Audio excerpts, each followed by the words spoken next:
Merci beaucoup d'être tous et toutes présentes. On a un ordre du jour, somme toute assez, je dirais, pas simple, là, mais je pense pas qu'on va avoir de très, très grands enjeux, mais on a quand même des présentations à faire ce matin et je vais proposer à ce qu'on commence avec ça. Mais avant, permettez-moi de saluer notre collègue Sylvie Parent. Sylvie, est-ce que tu es là?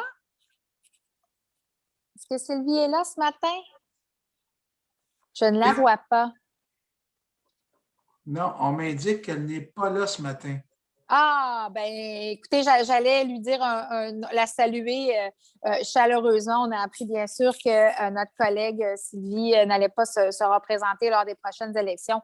Et bien sûr, j'ai eu la chance de discuter avec elle hier soir. On s'est appelé pour jaser. Et puis, définitivement, une décision qui a l'air dans laquelle bien sereine. Et bien sûr, je voulais saluer son travail, 12 ans au conseil. 12 ans à Longueuil, là, c'est tout à fait remarquable et on sait à quel point nos villes se modifient rapidement. Donc, pour celles et ceux qui éventuellement vont peut-être prendre la décision de ne pas se représenter, pour celles et ceux qui vont continuer le chemin, je pense qu'on peut définitivement s'entendre pour dire que les tâches municipales ne cessent d'évoluer, les défis sont considérables. Donc, définitivement, j'ai beaucoup de respect pour ma collègue Sylvie. Alors, écoutez, on la saluera lorsqu'elle sera parmi nous la prochaine fois. Alors, Massimo, sur ce, je vais te laisser prendre l'écran. On a les trois présentations. La première qui est sur les crues du Grand Montréal, la deuxième sur la stratégie nationale d'urbanisme et d'aménagement des territoires et enfin suivi du PEMAD. Et par la suite, on prendra l'ordre du jour avec les questions des citoyens et l'ordre du jour régulier. Massimo, ça te va? Oui, merci Madame la Présidente. Alors, ça me fait plaisir. Sans plus tarder, bonjour à tous et à toutes. Là. Notre première présentation, ça porte sur le fameux site là, de prévision 3 jours pour la gestion des inondations. Alors, il y a M. Cédric Marceau là, qui est responsable du projet avec M. Alain Hott. Alors, je cède donc le contrôle à Alain ou Cédric. C'est-tu Alain? Ça va être Cédric ce matin. Alain a des petits bugs informatiques, donc je vais prendre la relève. D'accord. Merci, M. Yezzani. Merci, Madame la Présidente. Bonjour, chers élus. Donc, je vais vous présenter ce matin le site du Cru Grand Montréal, qui est un site de prévision 3 jours pour le citoyen et les municipalités, vos services des services de sécurité civile, que le citoyen va pouvoir entrer son adresse et voir la prévision de l'inondation dans les 3 prochains jours. Donc, je vais vous partager mon écran. Juste me dire si tout est correct. Est-ce que vous voyez l'écran? Oui. D'accord, merci beaucoup.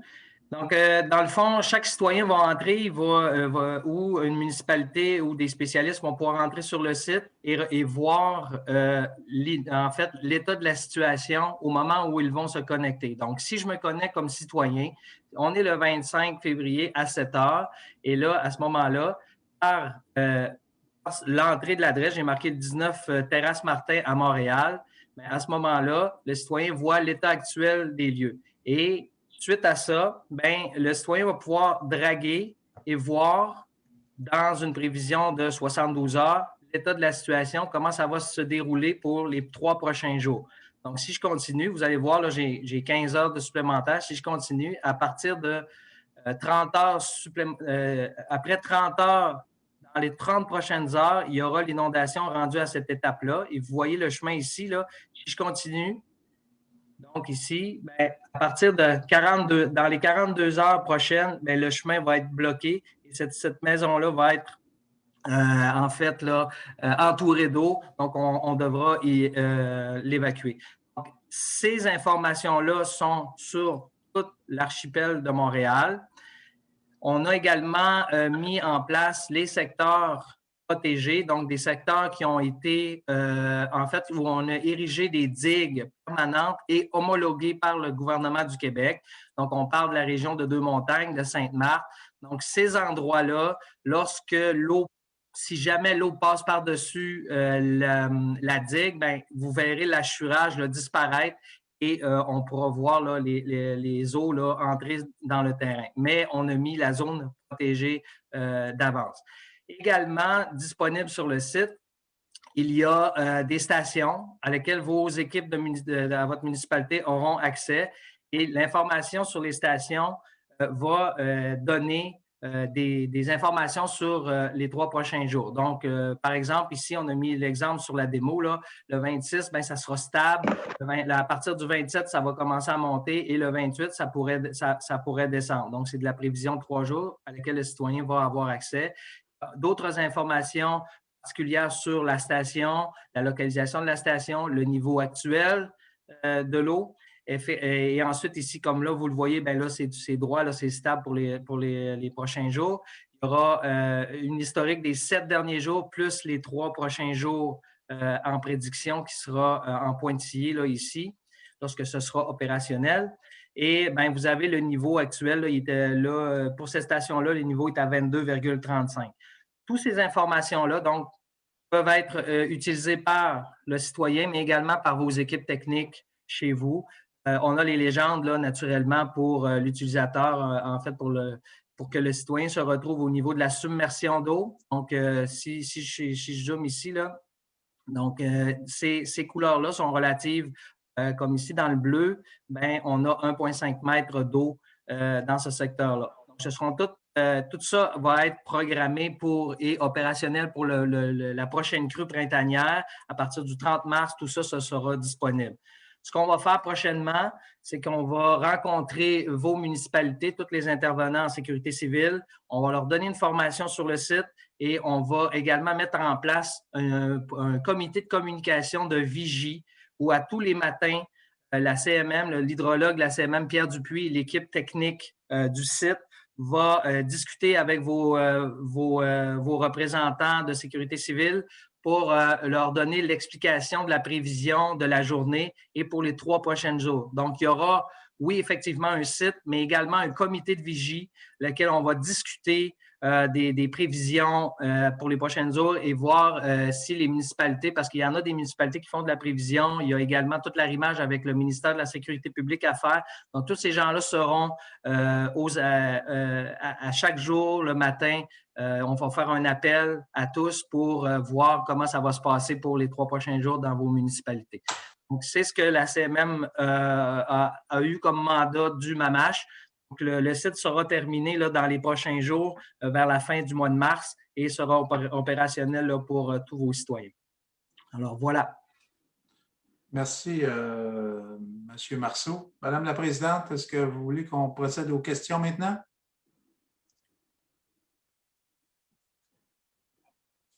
Bon, alors… J'aurais une question. Oui, je vais y aller, mais je vois M. Pilon. Là. M. Pilon. Oui, bien, merci. Premièrement, qui fait cette carte-là? D'où ça vient, ça? C'est les montées, les baisses. Bon, je reviens à ma question de base. Qui fait cette carte-là? Il va vous donner ces chiffres-là. Ils viennent d'où? OK. La prédiction, M. Pilon, est faite par… il y a différents organismes. Là. On est en communication avec le CPPRO qui gère la rivière des Outaouais. On a également une prévision qui nous provient du ministère de l'Environnement du Québec, d'Environnement Canada. Et également, bien, comme nous avons tout produit, tout le projet Archipel, là, tous les modèles, bien, en fait, la prédiction, nous-mêmes, on l'a fait également, considérant qu'on a accès à tout le modèle hydraulique de la rivière. Donc, c'est plusieurs informations qui nous sont rentrées et qu'on communique avec le ministère de la Sécurité publique le matin.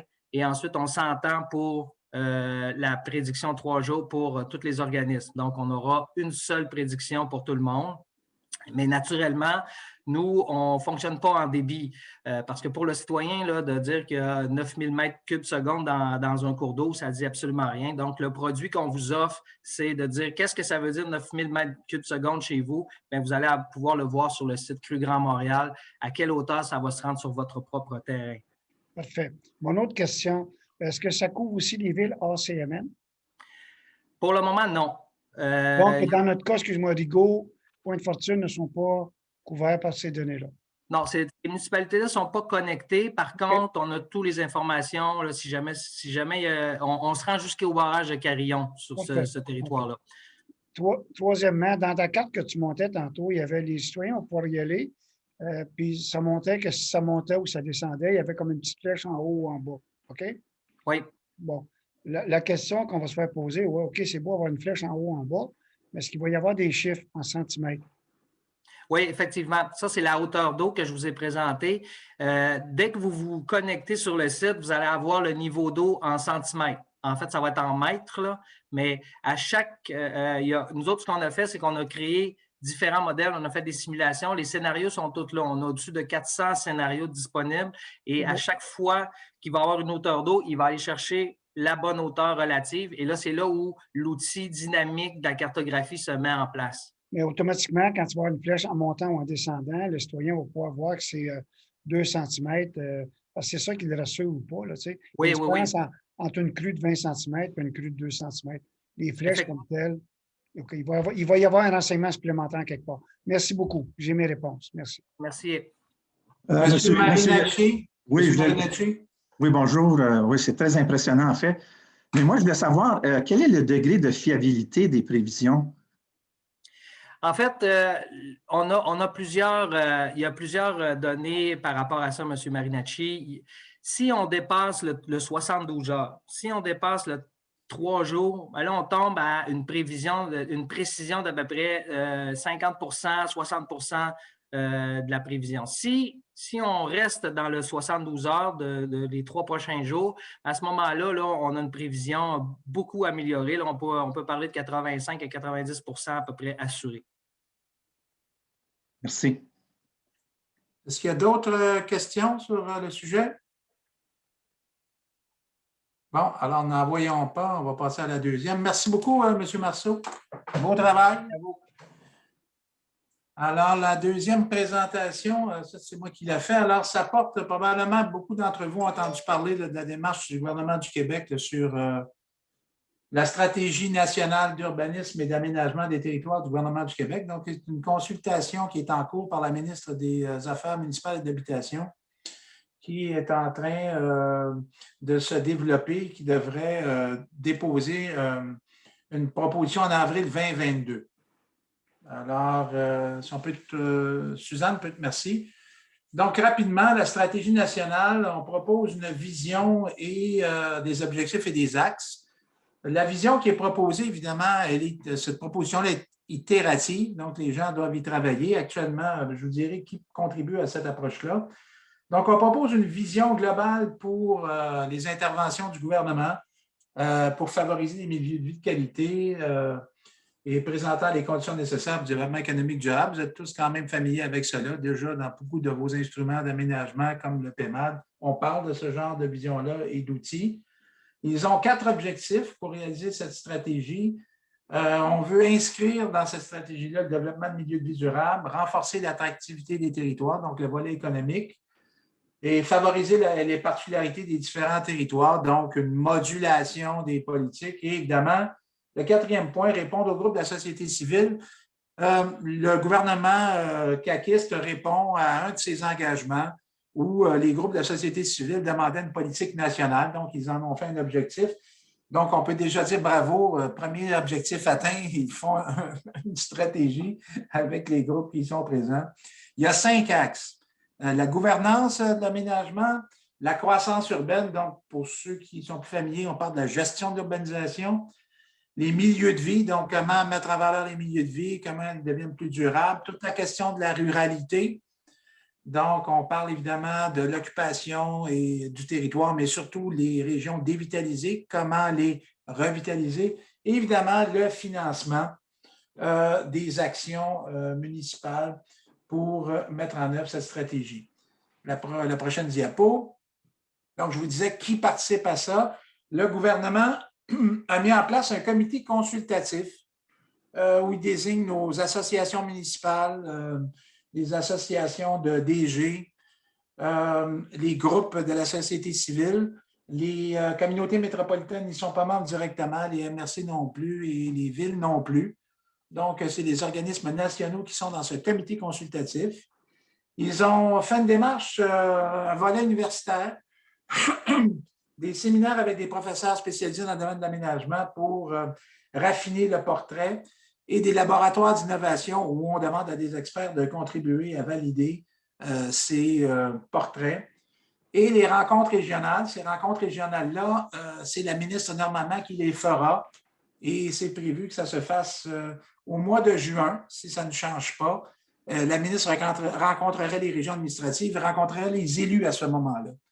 Et pour les citoyens, une consultation web qui devrait avoir lieu. Maintenant, regardez le calendrier.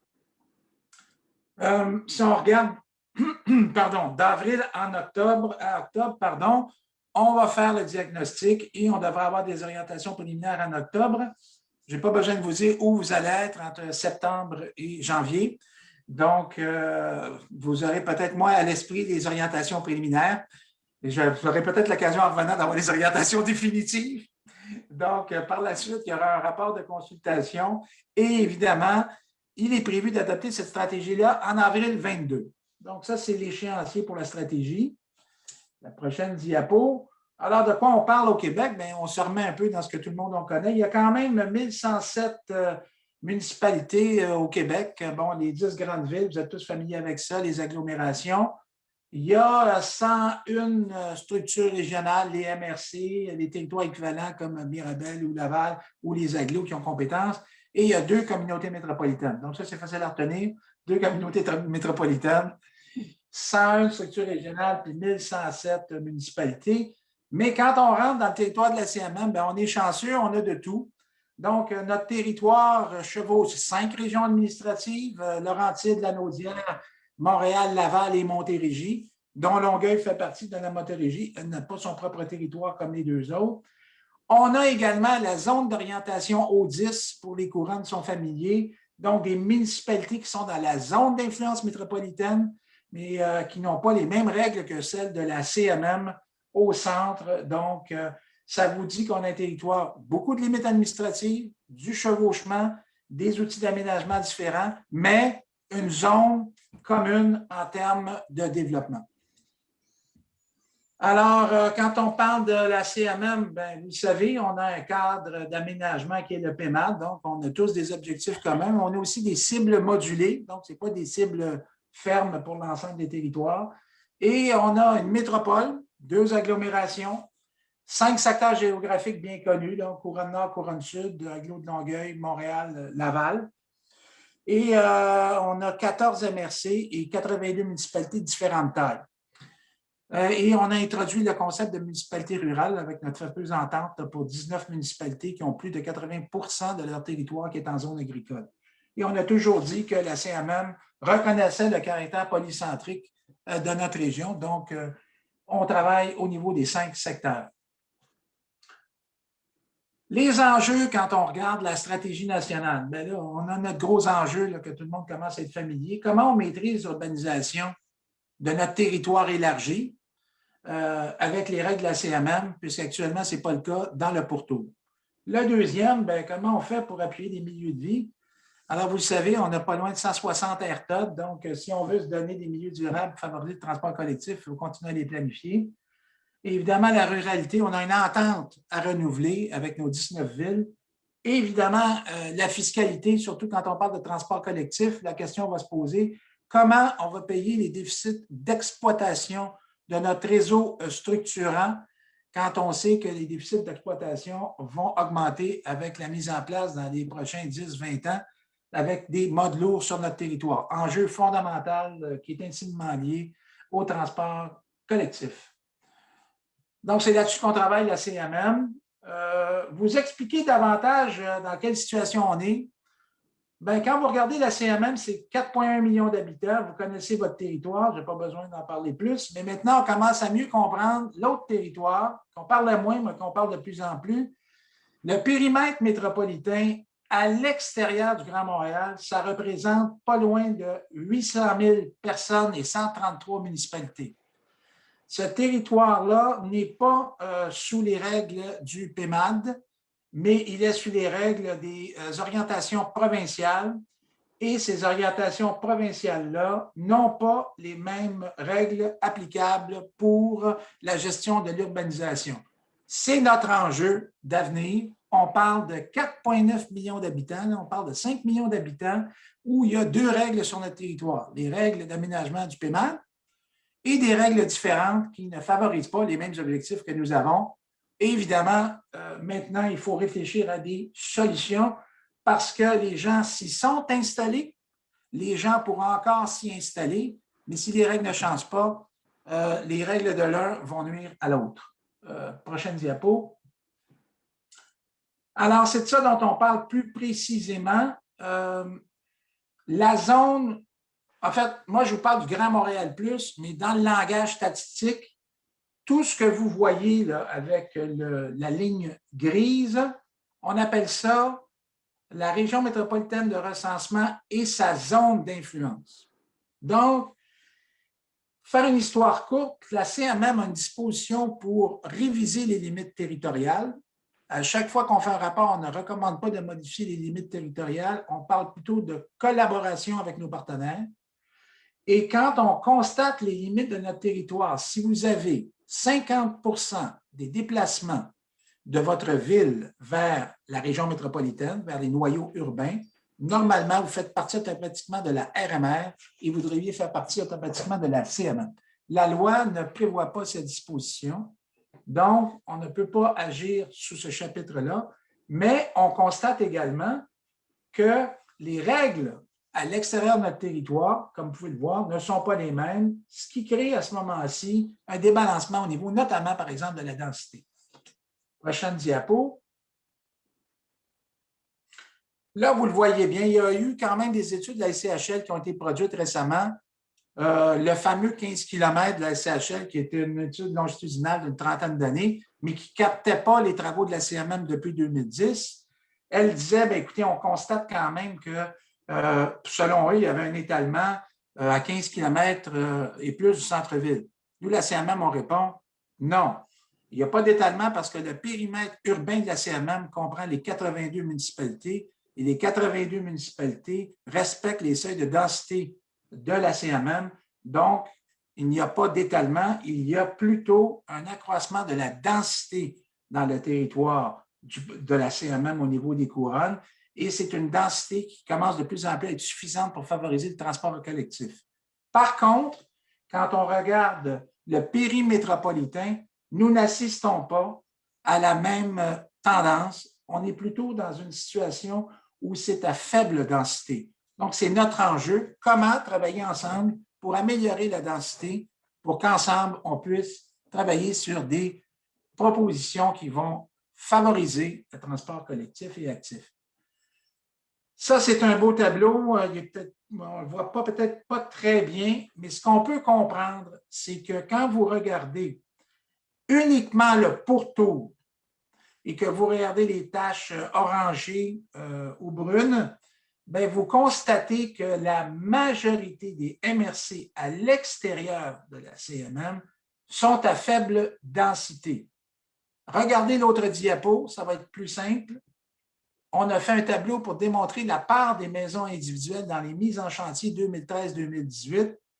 Mais vous regardez à l'intérieur des CM et à l'extérieur, les taux sont plus élevés à l'extérieur pour la maison individuelle, à l'exception de Saint-Jérôme.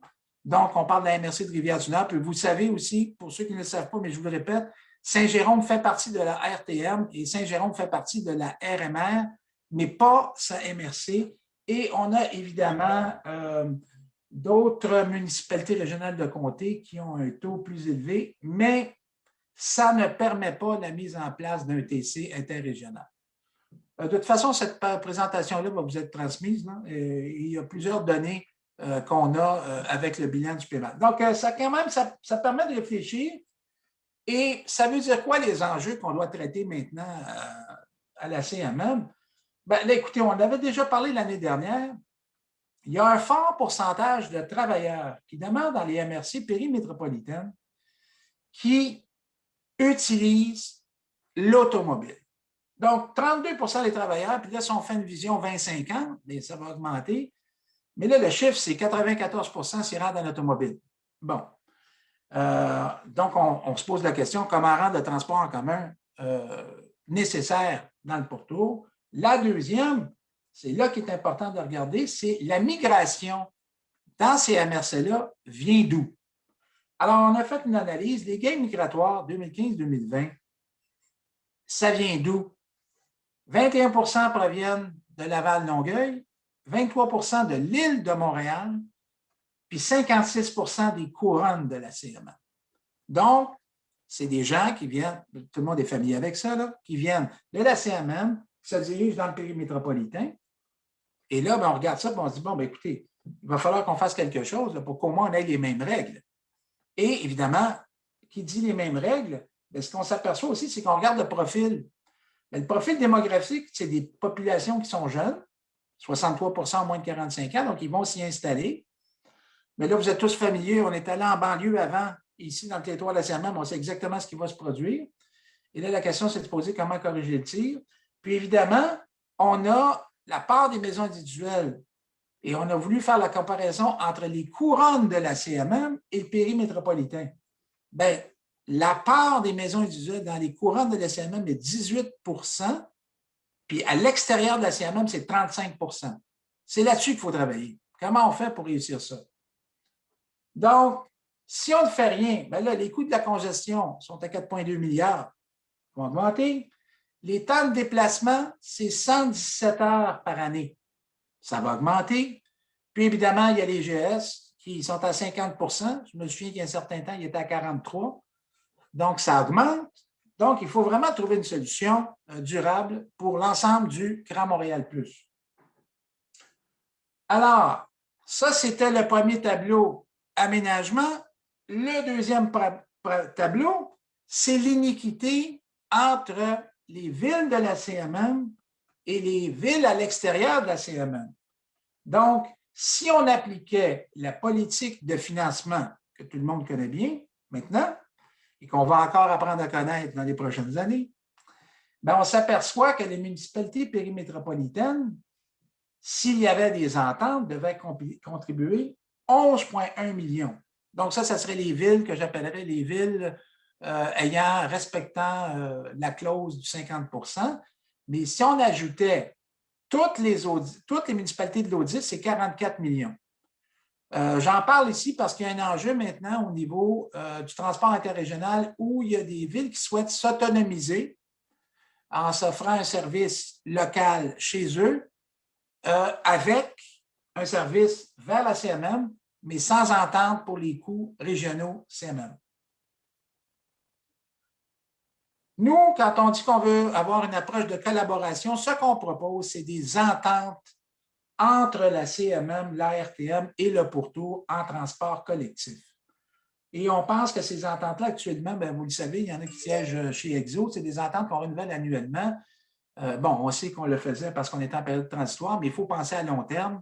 Bien, à long terme, ça veut dire qu'on devrait réfléchir à des ententes de 5 à 10 ans qui nous permettraient d'agir en matière d'aménagement, en matière de transport collectif et aussi en même temps avec une approche qui nous permet d'avoir un service de base pour avoir du rabattement vers la région métropolitaine. C'est là-dessus qu'on travaille avec la RTM, c'est là-dessus qu'on travaille avec certaines municipalités. Avec Saint-Jérôme, il y a des discussions qui ont lieu, avec Saint-Hyacinthe également, et il y en a une dizaine d'autres. On pense que c'est la voie d'avenir dans une approche de collaboration et de partenariat pour se rapprocher de ce que les villes de la CMM ont fait et favoriser avec les villes du pourtour une approche de transport en commun aménagement qui va nous permettre d'avoir un équilibre tant sur le plan du financement, un équilibre tant sur le plan de la densité, puis de réduire nos enjeux de temps de déplacement, de congestion et de GES. Est-ce que ça marche quand on dit on va augmenter la densité? Bien, moi, je pense que ça marche. Regardez, les résultats sont probants. Philippe, tout à l'heure, en parlait en détail dans le bilan du PEMAD. On avait une cible de 40 % de gestion de la croissance de notre population dans les aires TOD. Bien, on avait 40 % de fixé. On vient de l'atteindre. On est à 41,3 % de personnes qui habitent dans des aires TOD d'1 kilomètre sur le territoire de la région métropolitaine. Il nous reste que 60 % à aller chercher d'ici 2031. Ça, c'est 10 ans d'effort. Donc, je pense que les villes ont fait le travail. Transport en commun, il faut investir. Vous vous souvenez, on avait mis dans le paiement de 23 milliards d'investissements. On est rendu un petit peu plus loin. mais on a mis une part modale à 35 %. On est à 26 %. Ça, il faut travailler fort. Plus de transports en commun avec la densité, ça va fonctionner. Pour la trame verte et bleue, on est à 17 % notre objectif. On est rendu à 10,1 %, mais on a 300 millions à investir. Le premier 150 a produit des résultats. Il nous en reste un autre 150. Monsieur Rivet va vous en parler un petit peu plus tard. Donc, ça, c'est la recette qu'on pense qui est applicable aux villes du Pourtour qui sont juste avec nous à côté et qui ont les mêmes affinités que nous. La prochaine acétate. Bien, écoutez, nous, on pense que le plus simple pour aider les villes du Pourtour, c'est de faire ce que la CMM fait. Oui, il y a des orientations gouvernementales, elles ne sont pas similaires à celles de la CMM, mais si on avait aussi un monitoring comme on le fait, ça aide les décideurs pour ajuster le tir. C'est ce qu'on fait à la CMM, et si on avait des cibles pour le pourtour, ça nous permettrait également de pouvoir mesurer et faire les ajustements comme on le fait à la CMM. Et ça va nous permettre aussi, dans le pourtour, de prendre en compte des enjeux du 21e siècle qui ne sont pas dans les OGAT, qui datent de 1994. Donc, la conclusion qui a été discutée au comité exécutif, c'est de travailler sur une approche de collaboration, des ententes aménagement-transport inspirées du MEMAD, mais à défaut, on demanderait la double conformité des MRC périmétropolitaines. Donc, on pense que maintenant, la CMM devrait avoir un droit aussi prépondérant pour l'entrée en vigueur des schémas du pourtour. Donc, ce qu'on demande, dans le fond, c'est d'avoir la possibilité d'exprimer un avis qui est prépondérant dans l'avis final du gouvernement. Et à défaut, c'est surtout pas ça qu'on veut faire, c'est de modifier les limites territoriales. Mais ce n'est certainement pas notre recommandation première et c'est beaucoup trop long pour atteindre des objectifs escomptés qu'on doit prendre immédiatement. C'est pour ça qu'on propose des ententes. Et on va revenir avec ça, avec tout ce qu'on dit, s'il n'y a pas de diversification des sources de revenus, les déficits d'exploitation seront assumés en grande partie par les municipalités du territoire de la CMM. Bon, après ça, évidemment, on a les agoras qui reprennent. Alors, la formule n'est pas l'idéal, mais on a des agoras virtuels. Il y a une série de sujets qui sont proposés. J'annonce quand même que Mme Plante, comme présidente de la CMM, va présenter le bilan du PEMAD et les défis à relever à l'Ordre des urbanistes du Québec. Et il y a une série de dossiers que vous connaissez et on va inviter les élus intéressés du comité exécutif, du conseil et des commissions à y participer avec une formule interactive. Donc, ces sujets-là, vous les connaissez, c'est tous des sujets qui ont été traités en commission. De nombreux rapports ont été déposés. C'est des positions connues et ça fera l'objet de l'Agora métropolitaine en virtuel dans les prochains mois. Ça devrait commencer vers la fin mars, jusqu'à avril et mai. Donc, voilà la présentation sur la stratégie nationale et on vous informera au fur et à mesure avec nos infolettes sur le dossier. Alors, voilà. Je ne sais pas si Mme la présidente est revenue. Donc, OK, elle me dit donc de poursuivre. Est-ce qu'il y a des questions? Moi, des commentaires. Des commentaires? OK, attends un peu. Bon, j'entends deux voix. OK, je vais y aller avec Mme Deschamps. Bon, alors je vais baisser ma main. Attendez. Merci à M. Edzoni pour la présentation. C'est sûr qu'on l'a vu à l'exécutif. Et moi, je trouve qu'actuellement, en fait, c'est ça, nos MRC, nos villes. En fait, il y a différents groupes qui sont invités à cette discussion nationale. Mais moi, je pense que c'est un rendez-vous. C'est un rendez-vous qu'il ne faut pas rater. Puis, là, je pense qu'on entend en fait des petits bruits, qu'on participe à plusieurs conversations. Je vais y aller avec le mot d'ordre. Shutez off le micro, s'il vous plaît, pour ceux qui ne parlent pas. Merci, désolée. Mais moi, je pense que c'est un rendez-vous qu'il ne faut pas rater. Puis notamment, nous, de la Couronne, on est de la Couronne-Nord, mais c'est pareil, là, quand on est au pourtour, dans le fond de Longueuil, Laval et Montréal, c'est sûr que nous, on suffoque actuellement, là, avec la pression de toutes ces règles dont on... Puis là, ça fait 20 ans, hein, la CMM a 20 ans. Alors, je pense qu'on est rendu ailleurs. Puis c'est sûr qu'à l'époque, on a, dans le fond, c'était vraiment une formule très originale puis presque osée, ce qui s'est produit avec une entente de collaboration, là, transport-aménagement avec la nouvelle ville de Longueuil à l'époque. Pas Longueuil, de Saint-Jérôme à l'époque. Mais moi, je vous dirais que c'est ça qu'il faut viser comme entente de collaboration. Autant sur le plan de la densification pour avoir une meilleure cohabitation, là, que ça se fasse dans une meilleure harmonisation de cette cohabitation entre la fin du territoire de la CMM puis le début d'un autre territoire. Mais on le sait qu'on va toujours, on est condamné à être des voisins. Hein? Nous, on est dans Penture. Alors, chez nous, là, Repentigny, la MRC de l'Assomption, on est dans la penture de la région métropolitaine et dans notre région administrative qui est Lanaudière. Et je vous le dis, puis en plus, c'est que chez nous, à Repentigny, comme dans ma MRC, c'est un des premiers endroits dans les couronnes où on a atteint la maturité du territoire. Alors ça nous ajoute une pression additionnelle. Et vivement, là, parce que ça presse, parce que nous autres, là, on peut bien... on a appris un mot cette année avec la pandémie, se réinventer. Ben, je vous dirais que depuis nous autres, début des années 2010, là, ben, on réinvente nos territoires, c'est-à-dire qu'on reconstruit la ville sur la ville. Mais il y a une limite dans, j'ai envie de dire, le type de territoire qu'on a de densifier. Fait que moi, c'est sûr que c'est en lien avec le PEMAC, mais aussi toutes les représentations qui vont être faites dans le cadre de cette grande discussion nationale. Et moi, je souhaite qu'on ait vraiment des stratégies conjointes avec tout ce qui est le périphérie, en périphérie de la CMM pour avoir vraiment une meilleure cohabitation là, beaucoup plus harmonieuse parce que ça frôle l'injustice. Tu sais, quand j'ai des entreprises de chez nous qui font juste traverser la ligne frontalière et qui retrouvent du terrain là à beaucoup moins coûteux avec des normes qui sont hautes. Donc, dans le fond, tout suit, là, la taxation, tout ça, et qu'on perd des emplois, on perd des entreprises. Et puis là, on l'a vu, les statistiques, là, on perd aussi des citoyens là, qui traversent juste cette ligne-là. Je vous dis, là, en fait, puis après, ben, sur nos réseaux routiers, ben, on suffoque.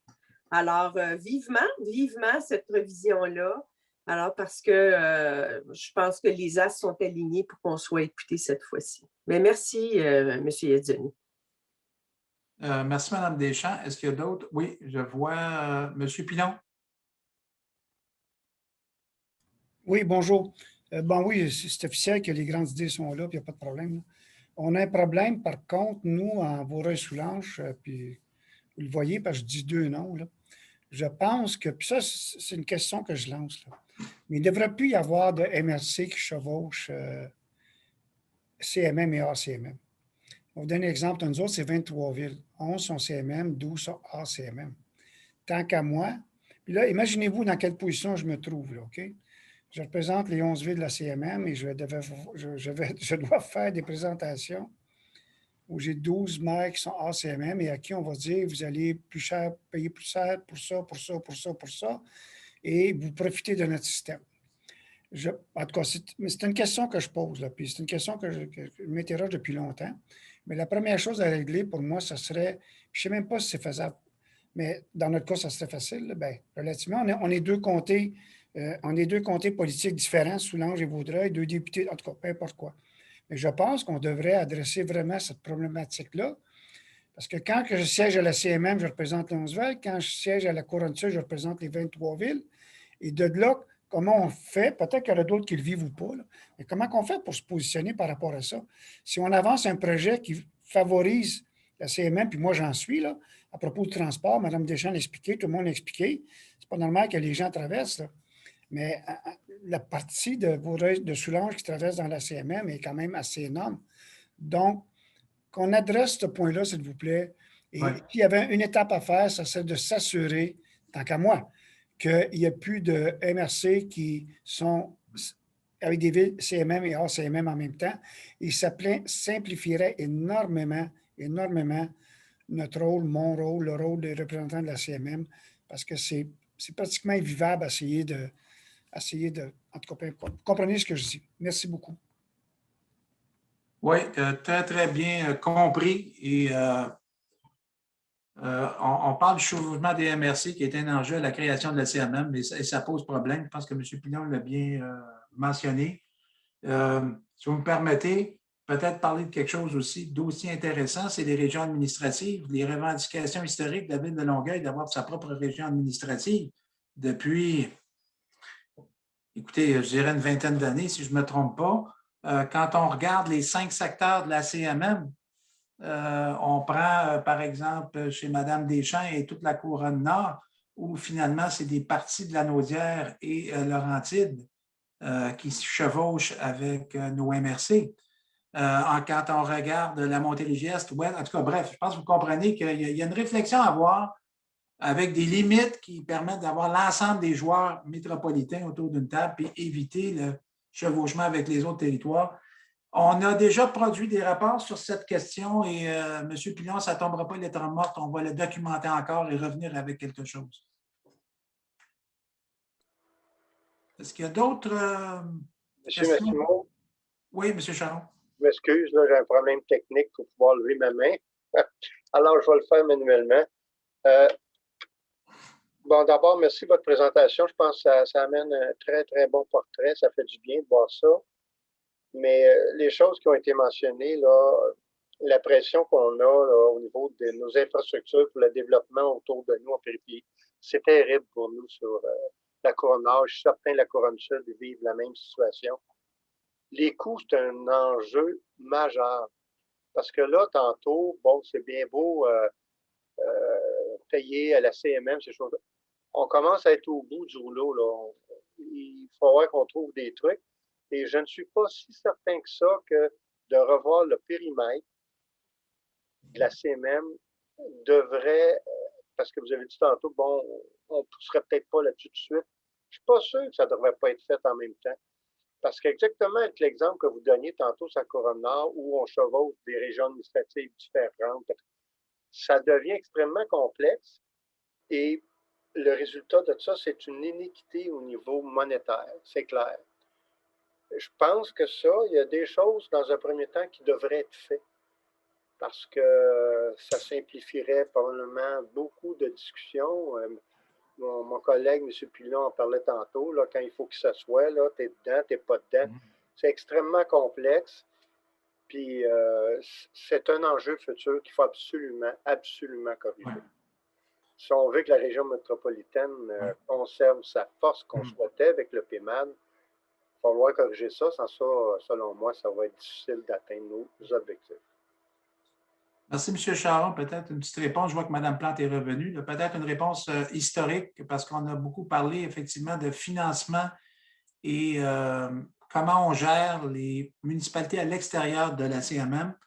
Je répète souvent l'exemple, puis Mme Deschamps aussi, de Saint-Jérôme. Saint-Jérôme a été intégré au périmètre financier de l'autorité. À l'époque, c'était l'Agence métropolitaine de transport.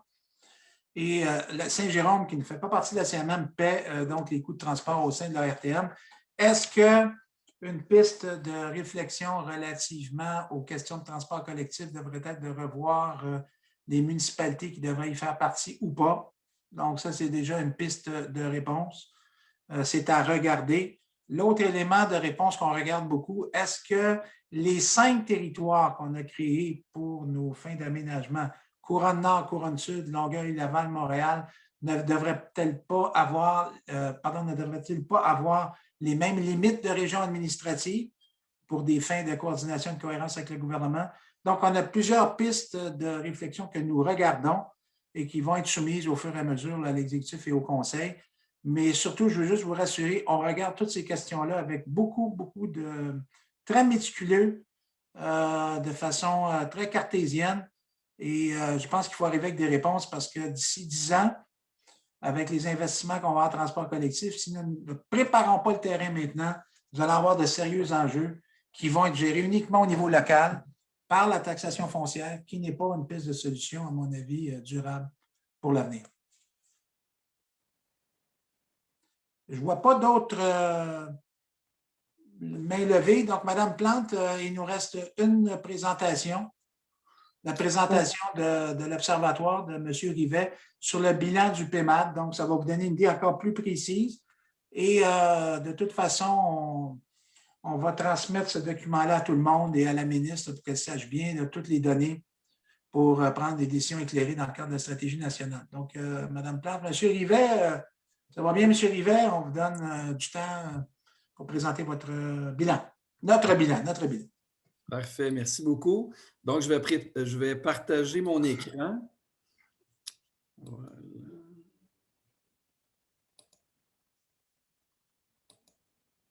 Est-ce que c'est bon? Tout le monde voit? Oui. Oui?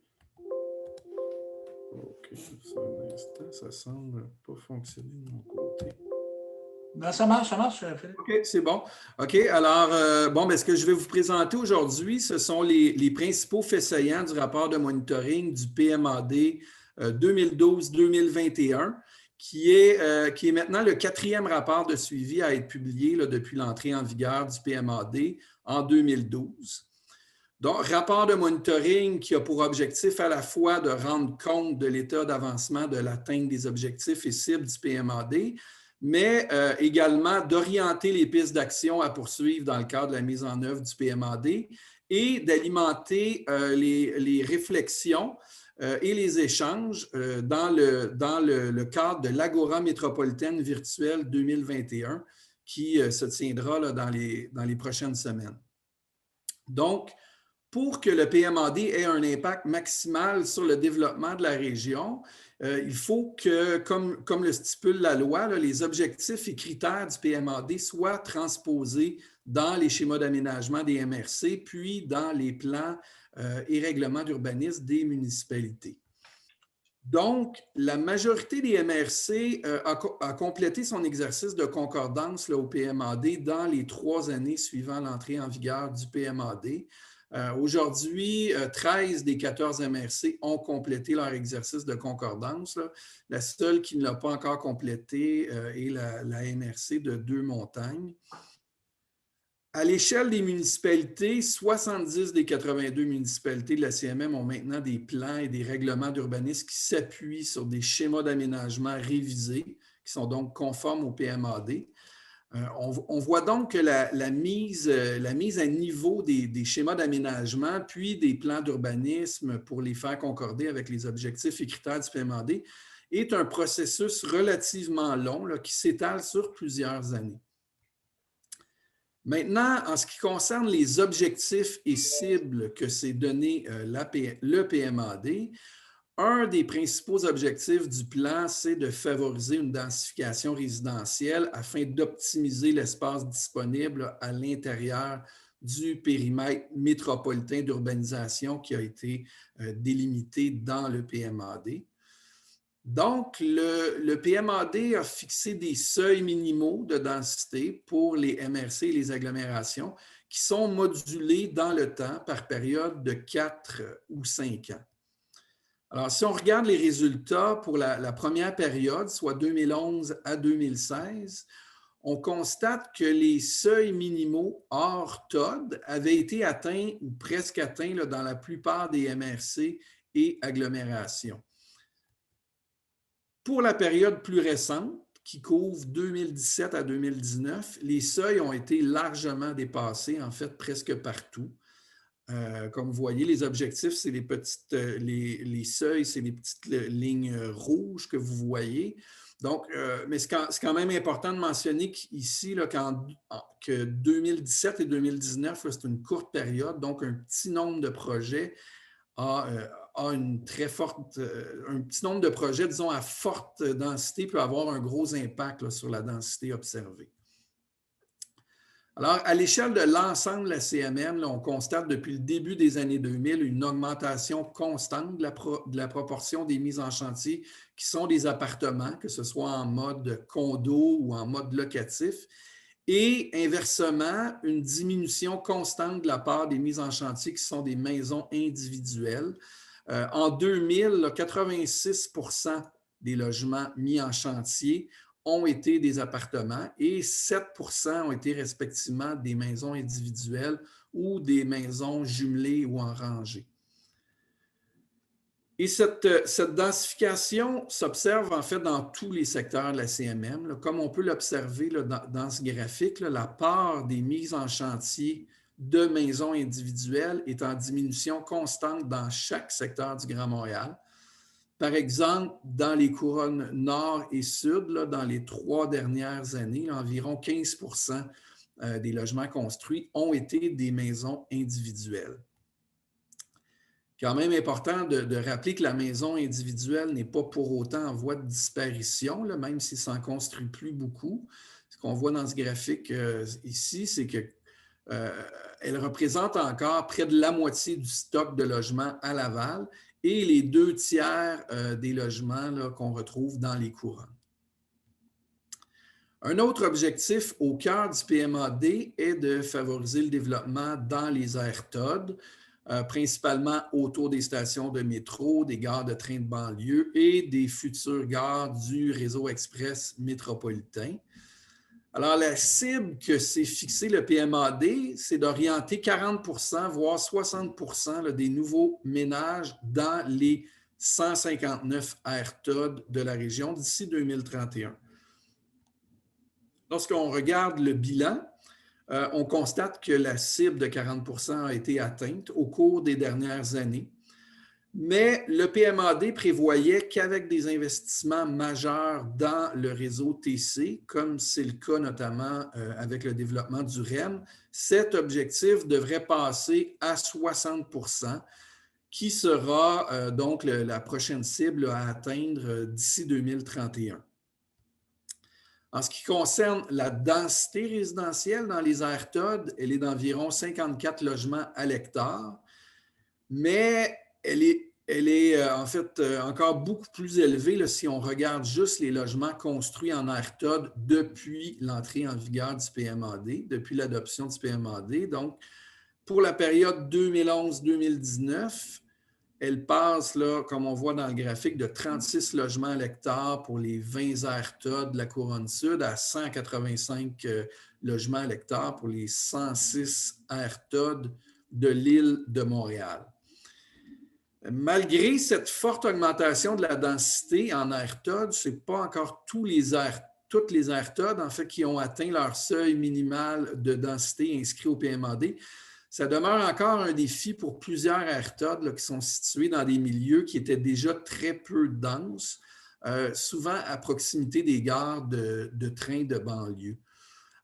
Donc, pour favoriser l'atteinte de ces cibles et pour appuyer également de façon plus globale la planification, aménagement, transport dans les aires TOD, la CMM participe au financement de projets novateurs TOD dans l'ensemble des secteurs de la région.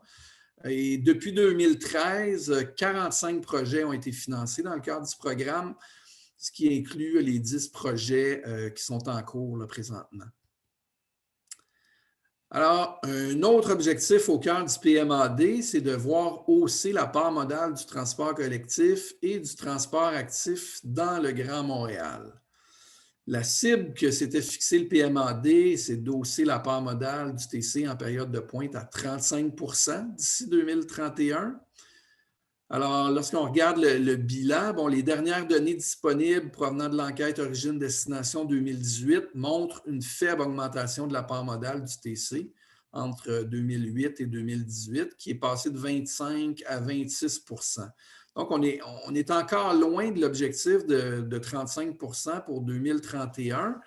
Par contre, de nombreux projets TC structurants sont en cours de planification ou en cours de réalisation là, dans la région et devraient avoir un impact positif sur l'atteinte des objectifs du PMAD. On peut aussi souligner que la mise en œuvre du plan stratégique de développement de la RTM, qui doit être adopté au courant de l'année, est un autre outil là, qui va favoriser l'atteinte de cet objectif là, d'ici 2031. Donc, différents indicateurs permettent de mettre en lumière là, l'importance de continuer à développer le réseau TC dans la région. On constate notamment que la congestion est très importante dans le Grand Montréal, même quand on se compare avec les autres grandes régions métropolitaines d'Amérique du Nord. Mais aussi que c'est dans le secteur du transport routier que les émissions de GES augmentent le plus rapidement.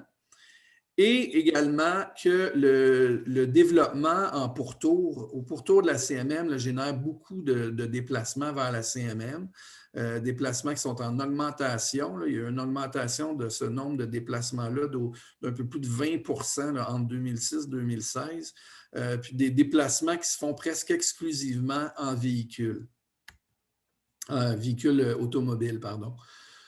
Donc, en termes de mobilité, toujours, le PMAD veut également favoriser les déplacements actifs et la CMM s'était fixée comme cible de hausser à 3,8 la part modale du vélo d'ici 2031. Les données les plus récentes indiquent que cette part modale est maintenant à 2,1 mais que la croissance observée ces dernières années est très concentrée, en fait, sur l'île de Montréal. Alors, afin de stimuler l'utilisation du vélo partout sur le territoire, la CMM a adopté à la fin 2017 son plan directeur du réseau vélo métropolitain qui vient créer différentes connexions cyclables sur l'ensemble du territoire métropolitain.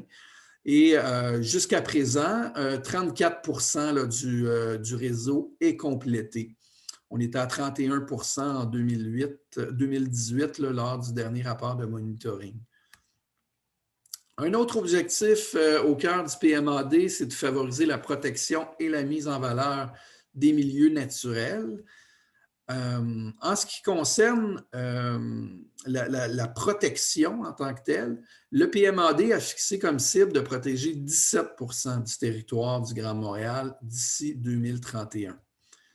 Alors, lorsqu'on regarde le bilan, globalement, la part de la superficie totale protégée demeure relativement stable. On est à 10,1 présentement.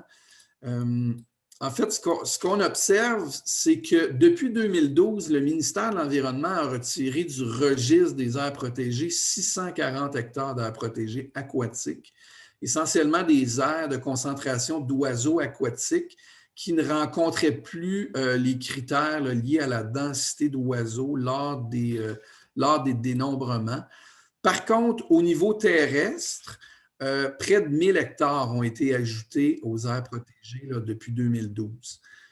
Et ça comprend en partie les 810 hectares qui ont été protégés grâce notamment au programme de financement de la trame verte et bleue du Grand Montréal. Donc, comme on voit dans le graphique ici, le nombre d'hectares protégés par le programme de la TVB a été particulièrement élevé dans les dernières années avec des grands projets comme le domaine seigneurial à Mascouche ou le Grand Parc de l'Ouest sur l'île de Montréal.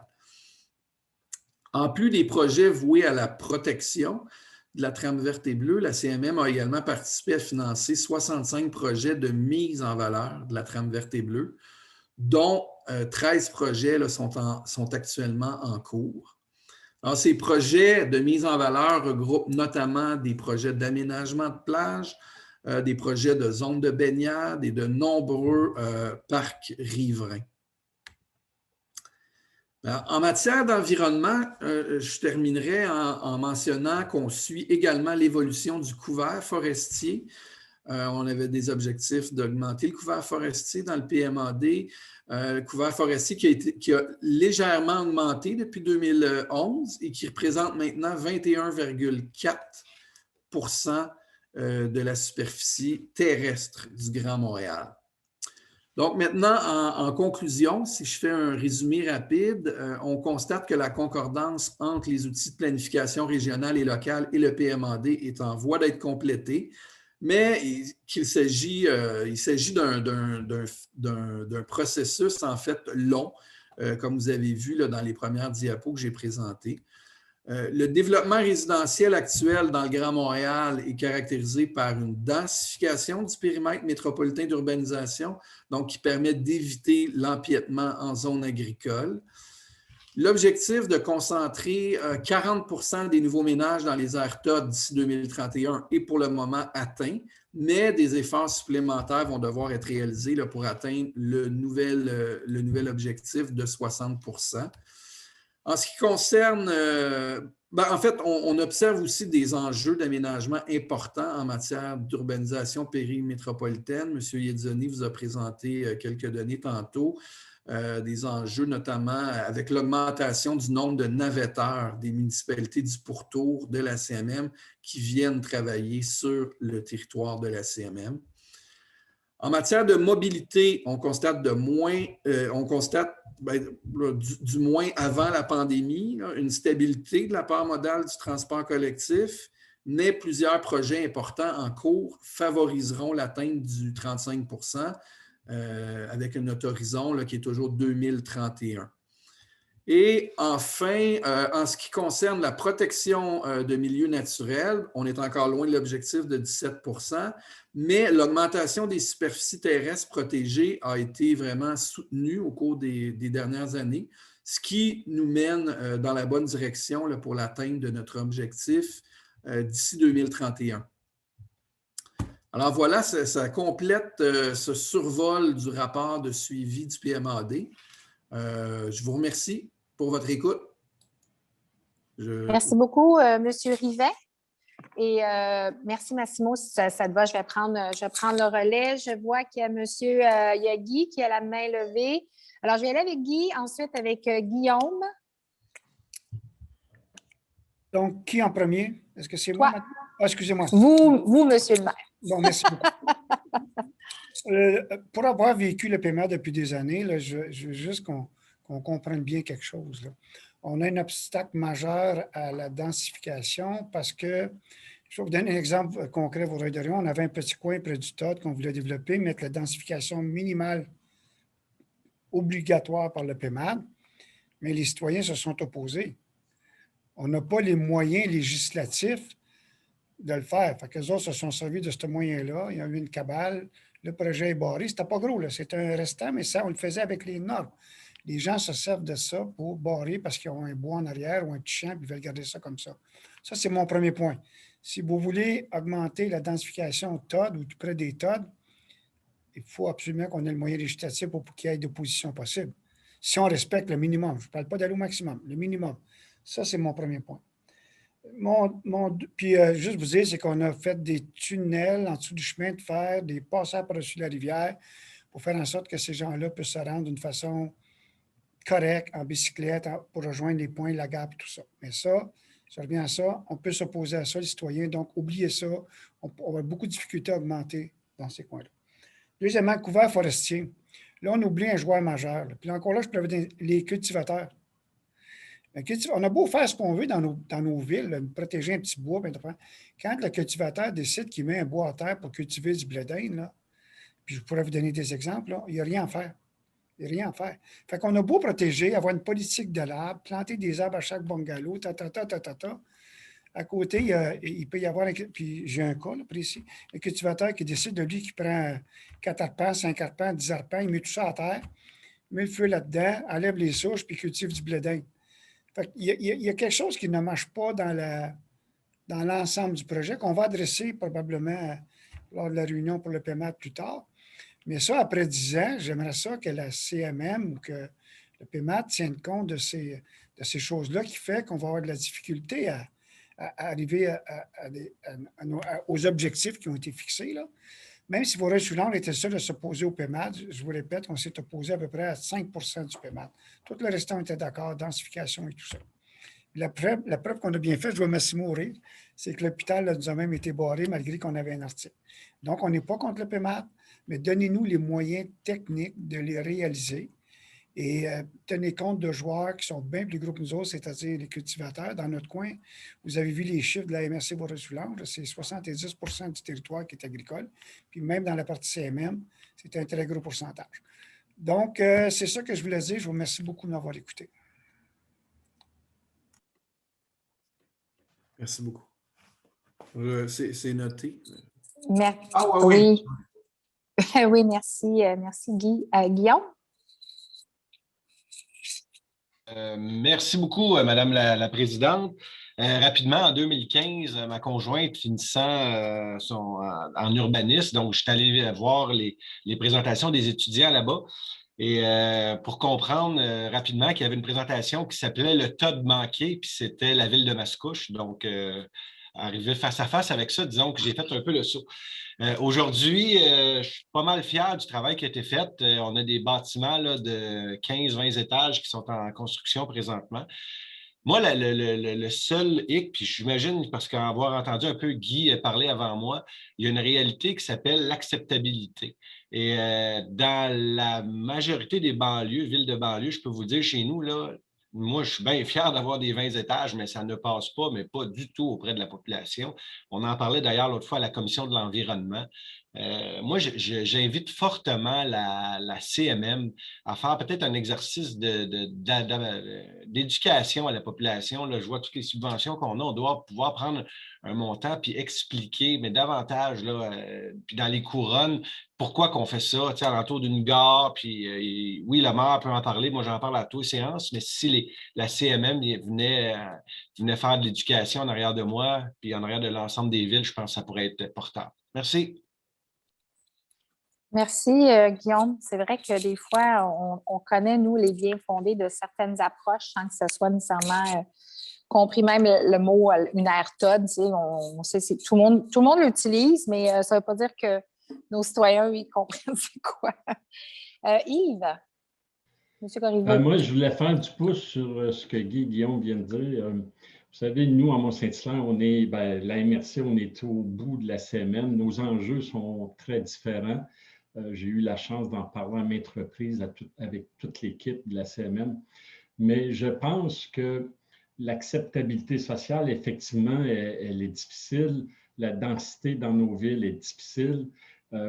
Mais je continue à croire, puis je sais qu'on va avoir la révision du paiement prochainement, puis je vais y participer parce que je crois fermement que si on pouvait faire du transfert hors TOD dans le TOD, ce qui n'est pas permis dans le paiement actuel, ça nous aiderait énormément à l'avoir, cette acceptabilité sociale-là. Voilà. Merci beaucoup, Yves. Alors, M. Rivet, vous avez pris des notes. Merci à tout le monde pour vos commentaires. Je pense qu'on ne voit pas d'autres petites mains levées.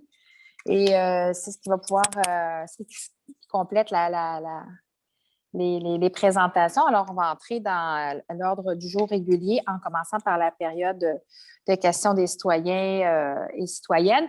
Mais étant donné que notre collègue Sylvie est là, bien, je voulais la saluer tout d'abord. Tout à l'heure, en fait, je voulais que tu saches qu'on a pris acte de ta décision hier et puis on voulait te remercier, saluer tes 12 années d'engagement au sein de la ville de Longueuil, puis te dire que ça a été un grand plaisir de travailler ensemble. Mais comme tu me disais si bien hier, Sylvie, tu ne disparais pas tout d'un coup, tu seras là jusqu'à la fin et on s'en réjouit parce que tu es une voix importante au sein de la CMM. Donc, bravo pour toutes ces années et puis on va suivre avec beaucoup d'intérêt les prochaines étapes pour toi. Merci, Sylvie. Si vous me permettez juste quelques secondes. Oui, bien sûr. Merci du mot, Valérie, c'est très apprécié. Juste pour dire que cette réflexion-là, elle est très sereine, donc pas d'inquiétude pour personne. Mais oui, effectivement, en fait, on dirait que j'ai encore plus d'énergie pour finir ce mandat et continuer de représenter les citoyens qui m'ont élu au titre de mairesse, mais ça jusqu'en novembre 2021. Alors, non, je suis là et je vais continuer d'être là avec plaisir avec vous tous. Merci, Valérie. Merci, Sylvie. Je pense qu'on peut dire bravo. Oui, oui. On va faire les...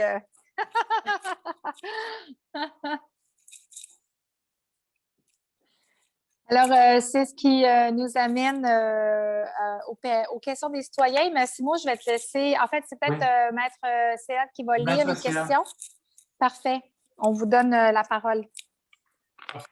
Alors, nous avons une première question de la part de M. Lucien Pigeon. Alors, M. Pigeon qui nous écrit à moins de faire une transformation urgente et radicale du système capitaliste malade par ses inégalités et sa destruction de la nature, les pandémies comme la COVID-19 vont se multiplier, faisant plus de morts. Les inégalités du système capitaliste actuel ont grandement contribué à l'assaut du capital des États-Unis, un pays paisible jusqu'à l'arrivée du président Trump au pouvoir. La colère d'une population face aux inégalités se termine souvent par l'élection d'un opportuniste au pouvoir. N'est-il pas temps de solutionner les inégalités ainsi que les dérèglements climatiques par une transformation radicale du système capitaliste malade? Et pouvez-vous prendre connaissance des documents PDF que je pourrais partager avec vous? Alors, voilà. Alors, c'est la question de savoir est-ce qu'on peut faire quelque chose pour régler le système capitaliste.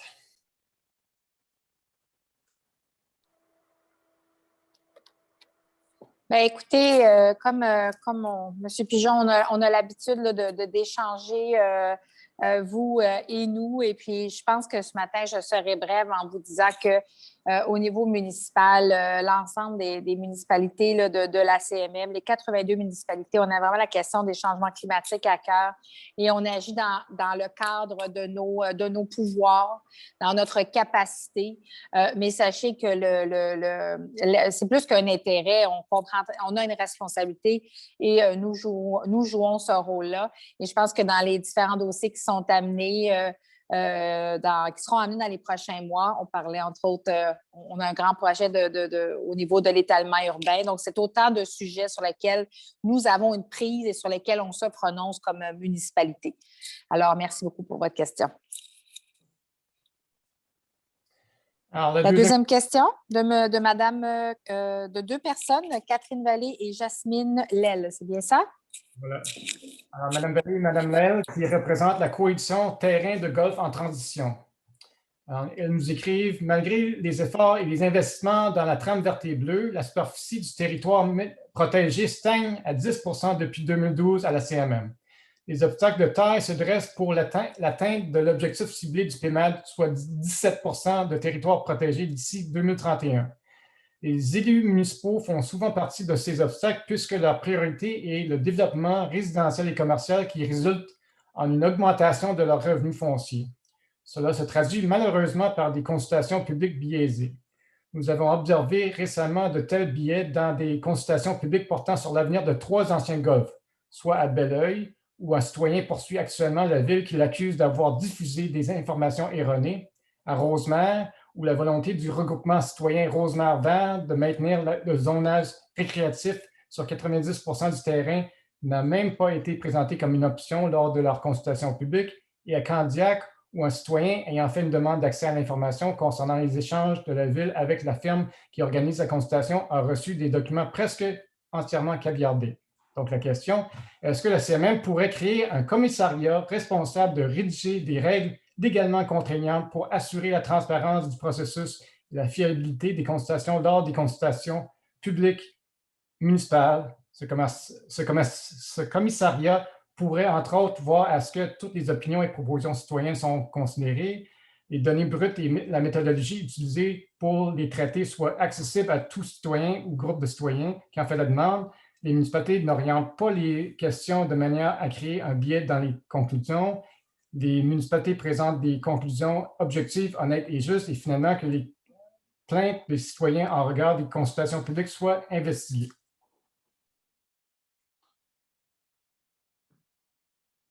Oui, alors... Massimo. Merci. Alors, merci pour la question. Peut-être en amont, avant de répondre directement à la question, expliquer le rôle de la communauté métropolitaine. Premièrement, le rôle de la communauté métropolitaine, c'est toujours un rôle d'accompagnement avec les municipalités là, qui désirent acquérir, dans le cadre de la trame verte et bleue, des milieux pour évidemment des fins de conservation, de mise en valeur. Donc, dans ce sens-là, on a des outils à la communauté métropolitaine, notre observatoire là, qui documente et qui fait du monitoring. Donc, on voit qu'on fait référence à notre répertoire sur les terrains de golf. Donc, on fait ça, on documente, on regarde les objectifs. Le deuxième volet, c'est évidemment un volet financement avec la trame verte et bleue. Il y a un certain montant qui est réservé pour des acquisitions. Évidemment, il faut toujours analyser le dossier en fonction du potentiel de conservation et évidemment avec les liens de connectivité à faire avec nos milieux naturels.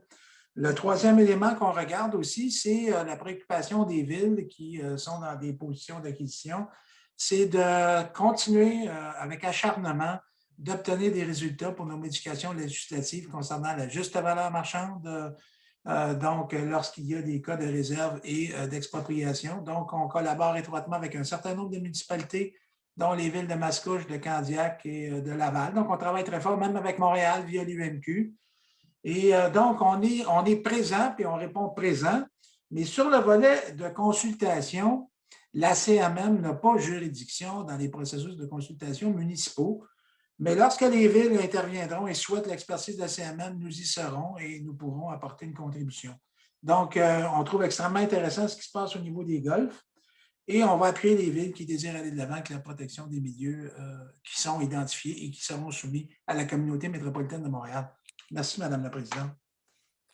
Merci beaucoup, Massimo. Et ça nous amène à la... Bien, en fait, c'est l'autre. Il y a une autre question, mais qui semble être... Est-ce que c'est une question supplémentaire? Parce que je ne l'ai pas devant moi. Oui, c'est une question supplémentaire là, de la même dame. Parfait. Donc, on vous écoute. Alors voilà, donc toujours sur les golfs, bon, on rappelle l'objectif de 17 qu'on est à 10 pour la protection des territoires, des espaces naturels. Or, malgré tous les efforts d'investissement dans la trame verte et bleue, on stagne à 10 depuis 2012. En fait, toutes les avancées vers cet objectif sont annulées par la perte de milieux naturels non protégés dans d'autres secteurs où s'étalent les zones urbaines. Des pressions immenses sont mises sur les derniers milieux naturels par les municipalités qui cherchent à augmenter leurs revenus fonciers ainsi que par les promoteurs immobiliers. La pandémie a mis en évidence le rôle essentiel que jouent les milieux naturels de proximité pour la santé physique et mentale des citoyens. Actuellement, des villes comme Belleuil, Candiac et Chambly se laissent séduire par des projets de construction sur leur golfe alors que leurs couverts forestiers sont respectivement de 2,3, 9,9 et 14,9 et ne bénéficient pour la plupart d'aucune forme de protection. Il y a un consensus scientifique qui maintient que 30 des espaces naturels doivent être protégés pour maintenir la biodiversité. Pour cette raison, le Canada a ratifié l'accord international de Nagoya qui vise la protection de 30 du territoire en 2030. Face à cette stagnation et à l'absence d'un plan élaboré et réaliste qui nous permettrait d'assurer l'atteinte de l'objectif modeste de 17 de milieux naturels protégés, le Conseil de la CMM pourrait-il émettre un moratoire immédiat sur toute construction sur les terrains de golf qui ont cessé leurs activités? Cette mesure permettrait de les mettre en réserve et en attendant que la loi sur l'expropriation soit modifiée telle que la demande la présidente de ce conseil et que la CMM ait clairement identifié et cartographié tous les milieux naturels qui doivent être protégés ou revitalisés pour l'atteinte de l'objectif mentionné plus tôt. Voilà. Massimo? Madame la Présidente, ma réponse précédente, je crois, couvrait notre champ d'intervention de la communauté. Je veux quand même signaler qu'on est très, très, très préoccupé par la protection des milieux naturels et la CMM, autant que les villes, souhaitent l'atteinte de cet objectif-là. Donc, on va répondre présent lorsque ce sera opportun et nécessaire. Madame la Présidente, si vous permettez, juste remercier oui, CMM. Je remercie la CMM, moi, parce qu'on est 3 villes, justement, qui ont demandé une rencontre avec la ministre Laforêt pour parler de ce sujet-là. Et la CMM a immédiatement répondu oui à l'appel, donc vont nous accompagner. C'est vraiment, vraiment apprécié. Donc, merci du rôle que vous jouez à cet égard. Merci, Monsieur le maire. Et ça nous amène à la 4e question de M. Cousineau. Maître Sia, je vous laisse la lire. Oui, alors, de la part de M. Luc Cousineau, qui nous écrit « Le 25 novembre 2020, le Conseil de la MRC de Vaudreuil-Soulanges acceptait le dépôt du projet de règlement 167-24 modifiant son schéma d'aménagement pour permettre l'aménagement d'un cimetière en zone agricole. Ce 167-24 est la copie mot à mot du règlement 167-21 que le comité exécutif de la CMM avait désapprouvé le 21 mars 2019 avec sa résolution CE 19-042. Le 21 janvier 2021, un hebdo local a fait paraître un plan montrant le site du cimetière projeté. C'est en voyant ce plan que le comité consultatif agricole de la MRC de Vaudreuil-Soulanges s'est rendu compte qu'il ne correspondait pas au site pour lequel le comité avait émis une recommandation favorable le 24 mai 2018. recommandations qui se retrouvent dans les attendus autant du 167-21 que du 167-24. Après avoir vu des photos aériennes du site du cimetière projeté fournies par Google Earth daté du 17 octobre 2020, le comité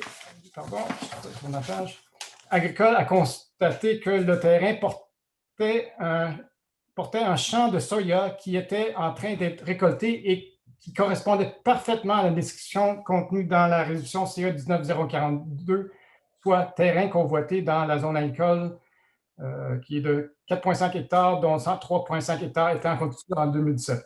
Suite à la constatation de cette méprise, le comité consultatif agricole de la MRC a changé sa recommandation de favorable à défavorable au projet de cimetière en zone agricole, en exerçant le pouvoir que lui accorde l'article 148.6 de la loi sur l'aménagement et l'urbanisme. À son assemblée du 27 janvier 2021, le conseil de la MRC Vaudreuil-Soulanges a donc suspendu la procédure visant l'adoption du règlement 167-24. Lors de cette suspension, il fut mentionné que le CMM était partie prenante à une entente avec la MRC de Vaudreuil-Soulanges et la ville de Vaudreuil-Dorion, où le cimetière en question aurait été aménagé, qui prévoyait que la décision finale serait celle de la Commission de protection du territoire agricole que la CPTAQ rendrait dans ce dossier. Mais il apparaît que le comité consultatif agricole étant déterminé à maintenir sa recommandation défavorable, que la procédure est maintenant bloquée et que le gouvernement ne pourra pas cheminer vers la CPTAQ.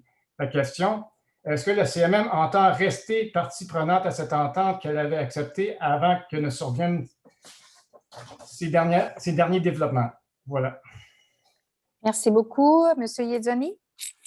Oui, Madame la Présidente. Alors, j'ai pris connaissance de cette question. Deux précisions. La communauté métropolitaine agit selon le processus légal qu'on lui a confié. Elle a déjà émis une décision. Nous attendons maintenant la décision de la Commission de protection du territoire agricole et cette décision-là devrait arriver prochainement et on avisera s'il y a lieu. Voilà, Madame la Présidente.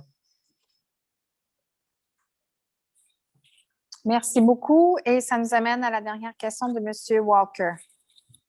Oui, M. Bruce Walker, qui cette fois-ci souligne que la question est posée à titre personnel, donc pas au nom d'un groupe.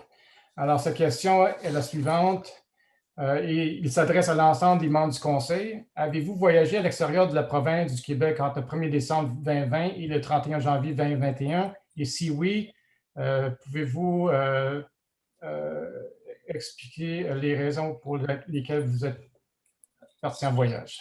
Alors, voilà. Écoutez, M. Walker, je vous remercie de votre question. Vous comprendrez que, ici, la CMM, c'est 82 municipalités et je ne pense pas que ce soit, ce n'est pas un tribunal ici, là. Je comprends votre préoccupation et puis je pense que l'ensemble des élus vont vous dire que c'est de la même façon que les règles sanitaires doivent être, elles ont été mises de l'avant, entre autres en ne favorisant pas les voyages, à moins qu'il y ait des raisons humanitaires importantes. Là, mais je veux dire, alors, vous comprendrez que on ne fera pas le tour des maires et mairesses ici. Deuxièmement, je ne me porterai pas garante non plus d'une façon ou d'une autre. Et puis, je pense que l'ensemble des élus ici sont très, très conscients de la période extrêmement difficile qu'on traverse et, entre autres, les maires et les mairesses sont définitivement sur le terrain. Merci. Alors, c'est ce qui met fin à la période de questions des citoyens et citoyennes et nous allons maintenant entrer dans l'ordre du jour. Est-ce que ce serait, pour faciliter la rencontre, est-ce que ça vous conviendrait si on choisissait un proposeur et un appuyeur pour... alors, Sylvie, qui serait proposeur. J'aurais besoin d'un appuyeur. Chantal. Chantal, parfait. Sylvie et Chantal, parfait. Merci beaucoup. Alors, tout d'abord, au point 1, c'est le dépôt des actes de nomination des membres du Conseil. Le secrétaire dépose les résolutions de nomination suivantes. La résolution numéro CG20-07-17 du Conseil d'agglo de la Ville de Montréal, nommant Mme Caroline Bourgeois, membre du comité exécutif de la Ville de Montréal et mairesse de l'arrondissement de Rivière-des-Prairies, Pointe-aux-Trembles, à titre de membre du Conseil de la communauté métropolitaine de Montréal en remplacement de Mme Suzy Miron.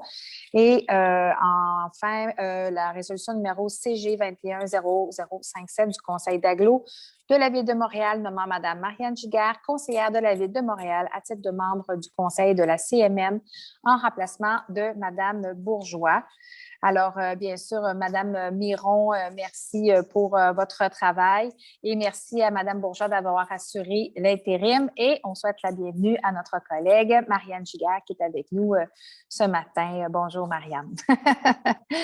Ça nous amène à l'adoption de l'ordre du jour. Donc, il est proposé par Sylvie Parent et appuyé par Chantal Deschamps d'appuyer l'ordre du jour tel que présenté. J'aurais dû vous demander si vous aviez des ajouts à mettre avant de l'adopter. Est-ce qu'il y aurait des éléments à ajouter avant qu'on l'adopte? Parfait. Alors, c'est adopté tel quel. Maintenant, il est proposé d'approuver avec le point 3. Excusez-moi, d'approuver avec dispense de lecture le procès-verbal de la séance ordinaire tenue le 3 décembre 2020. Je ne vois pas de main levée, alors c'est proposé par Mme Parent, appuyé par Mme Deschamps. Si ça vous va, étant donné que je suis en train de lire ma feuille, là, si vous avez une remarque ou une question, juste de m'interrompre, là, ça va être plus simple que d'y aller avec la petite main si ça ne vous dérange pas.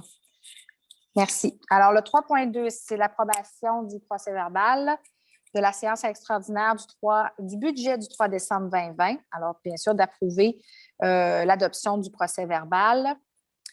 C'est proposé par Mme Parent, appuyé par Mme Deschamps.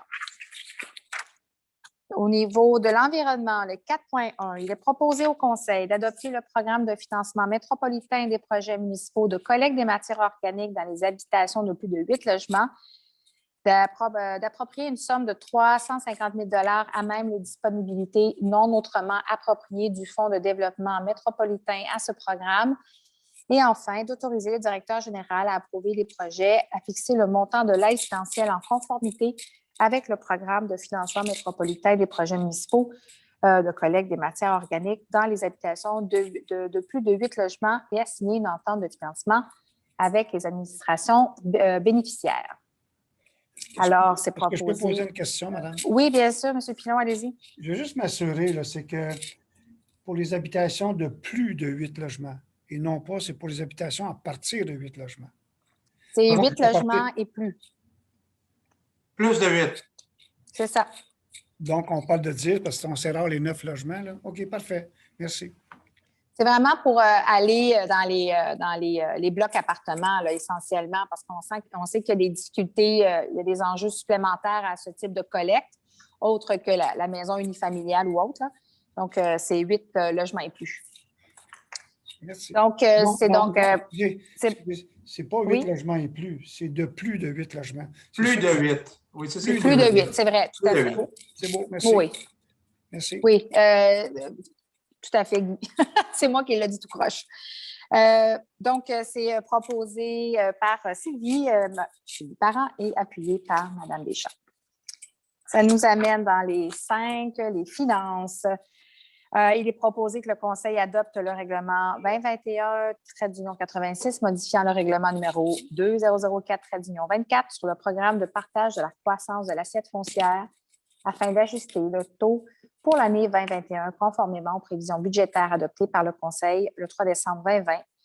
Ce règlement est joint à la présente résolution pour en faire partie intégrante. C'est donc... Est-ce que je peux poser encore une question? Oui, M. Pilon, on vous écoute. J'ai vu les pourcentages, je ne connais pas vraiment ça. Est-ce qu'il y a une augmentation par rapport à avant? Non. On fixe toujours le même pourcentage, mais ça évalue avec le rôle. C'est tout simplement ça. Merci. Parfait, merci. C'est donc proposé par Mme Parent et appuyé par Mme Deschamps. Le 5.2. Il est proposé d'adopter le projet de règlement 6 juin modifiant le règlement d'emprunt numéro 2013-58 décrétant un emprunt de 33 725 afin de financer la contribution de la communauté prévue au programme d'aide financière pour les projets contribuant à la mise en place de la trame verte et bleue sur le territoire de la métropolitain ainsi qu'au programme d'aide financière pour le projet d'aménagement d'un sentier cyclable et pédestre entre Oka et Mont-Saint-Hilaire. D'adopter le projet de règlement 6 juin qui permet d'emprunter 15 000 afin de financer la contribution de la communauté prévue au programme d'aide financière pour les programmes contribuant à la trame verte et bleue et de soumettre ces projets de règlement au Conseil pour adoption finale avant envoi à la ministre des Affaires municipales et de l'Habitation pour approbation. Il est donc proposé par Mme Parent et appuyé par Mme Deschamps. Le 5.3, il est proposé d'adopter le projet de règlement 6 juin pour un emprunt de, oui, c'est le même montant, de 33 725 afin de financer la contribution de la communauté prévue au programme d'aide financière pour les projets de la trame verte et bleue concernant un projet d'aménagement d'un sentier cyclable et pédestre entre Oka et Mont-Saint-Hilaire, d'adopter le projet de règlement 6 juin pour un emprunt de 15 000 afin de financer la contribution de la communauté prévue au programme d'aide financière pour les projets de la trame verte et bleue et, encore une fois, de soumettre ce règlement après adoption, de l'envoyer à la ministre des Affaires municipales et de l'Habitation pour approbation. Il est proposé par Mme Parent et appuyé par Mme Deschamps. Un dernier point en lien avec les finances, le 5.4, il est proposé d'adopter le projet de règlement 6 juin décrétant un emprunt de 55 000 afin de financer la contribution de la communauté prévue au programme d'aide financière pour la trame verte et bleue et de soumettre ce programme au ministre des Affaires municipales et d'Habitation pour approbation. Il est proposé par Mme Parent et c'est adopté par Mme Deschamps. Excusez-moi, c'est 55 000 ou 55 millions? Moi, j'ai 50 millions dans le règlement. C'est, M. Pilon, je pense que j'ai dit 55 000. Vous avez raison, et c'est 55 millions. C'est comme vraiment pas pareil. Et je pense que les autres résolutions également aussi, vous aviez dit 1000. Ah, êtes-vous sérieux? Oui. Eh boy! Attendez, là. Est-ce que Madame Madame la Présidente oui. est dans des coupures de budget, là. Ben oui, c'est ça. Hey, je suis vraiment désolée. Vous êtes habitué aux milliards, madame, dans votre vie, c'est pour ça. I wish. Mais écoutez, merci beaucoup, M. Pilon, pour votre prudence. Alors, Maître CA, vous allez, c'est noté. On avait déjà coupé quelques kilomètres de piste cyclable, là. Alors, pour le point 5.4, donc c'est bien 55 millions et c'est proposé par Mme Parent et appuyé par Mme Deschamps. Dans les questions de transport, 6.1, il est proposé par Mme Parent et appuyé par Mme Deschamps que le comité exécutif recommande au Conseil de la communauté d'approuver, en vertu de l'article 158 de la loi sur la CMM, le programme des immobilisations 2021-2030 de la RTM. C'est adopté. Il est proposé par Mme Parent, appuyé par Mme Deschamps, que le comité exécutif recommande au Conseil de la communauté d'approuver, en vertu de l'article 158 de la loi sur la CMM, le programme des immobilisations 2021-2030 du réseau de transport métropolitain EXO. C'est adopté. Il est proposé par Mme Parent et appuyé par Mme Deschamps que le comité exécutif recommande au Conseil de la communauté d'approuver, en vertu de l'article 158 de la loi sur la CMM, le volet métro du programme des immobilisations 2021-2030 de la STM. C'est adopté. Ce qui nous amène dans les questions de secrétariat. Le 7.1, il est proposé par Mme Parent et appuyé par Mme Deschamps de prendre acte du rapport 2020 concernant l'application du règlement numéro 2019-77 sur la gestion contractuelle de la CMM et d'autoriser son dépôt au Conseil. C'est adopté. Oui.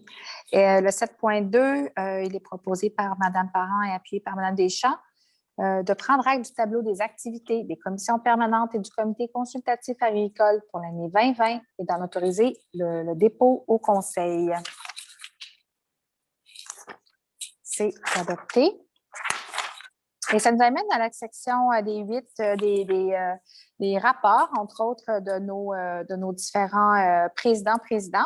Alors, je vais inviter mes collègues, je vais y aller en ordre et si j'imagine que vous aurez, déjà Jérôme a levé la main, donc ça a commencé justement avec vous, M. Normand, président de la Commission de l'aménagement. On vous écoute. Oui, merci beaucoup, Madame la Présidente.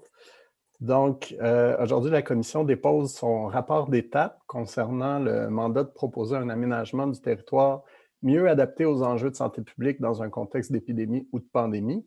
Notre rapport d'étape fait donc état des travaux qui ont été réalisés, évidemment, jusqu'ici par la Commission et par la table technique qui l'accompagne. Depuis que le mandat a été confié à la Commission l'année dernière en avril, il y a eu 6 séances de travail qui ont été tenues et la table technique a, quant à elle, tenu 5 rencontres auxquelles ont participé des représentants des MRC de la CMM, ainsi qu'un représentant de la table des préfets des 2 couronnes, représentants de l'INSPQ, du MAMACH, de l'Ordre des architectes, de l'Ordre des urbanistes du Québec et différents organismes tels que Vivre en ville, Vélo-Québec, le Centre d'écologie urbaine de Montréal, etc. Les rencontres ont donc permis de jeter les bases concernant les enjeux et les objectifs en matière d'aménagement dans un contexte d'épidémie et de pandémie. Donc, on se rappellera qu'on souhaite utiliser, profiter de la crise qui nous secoue là, pour en tirer des enseignements et voir en amont quelles mesures peuvent être mises en place pour une prochaine, on ne le souhaite pas, mais une prochaine vague de ce type-là ou un autre type de pandémie ou d'épidémie. Il y a eu donc une consultation qui a été faite à l'automne dernier, du 16 novembre au 22 décembre, des MRC et municipalités de la CMM et des organismes qui sont interpellés par ces enjeux-là. Donc, tous les commentaires qui ont été reçus dans le cadre de cette consultation-là vont être pris en compte dans la finalisation de nos travaux. Donc, le rapport d'étape fait état des travaux précédents. On a eu la consultation, on intègre ces commentaires-là dans la finalisation de nos travaux et nos recommandations. Et d'ailleurs, la semaine dernière, on a tenu une séance de travail à la Commission de l'aménagement où on a amorcé nos discussions entourant les fameuses recommandations. La Commission va donc compléter ses travaux au cours des prochaines semaines afin que notre rapport final soit complété et déposé en mars. Dans le contexte où la pandémie est venue bousculer évidemment plusieurs pratiques en aménagement du territoire, on trouve absolument pertinent que nos réflexions qui sont issues de ce mandat-là contribuent à la stratégie nationale de l'urbanisme et de l'aménagement des territoires qui s'amorce par le gouvernement du Québec et dont M. Yedzoni a parlé un petit peu plus tôt.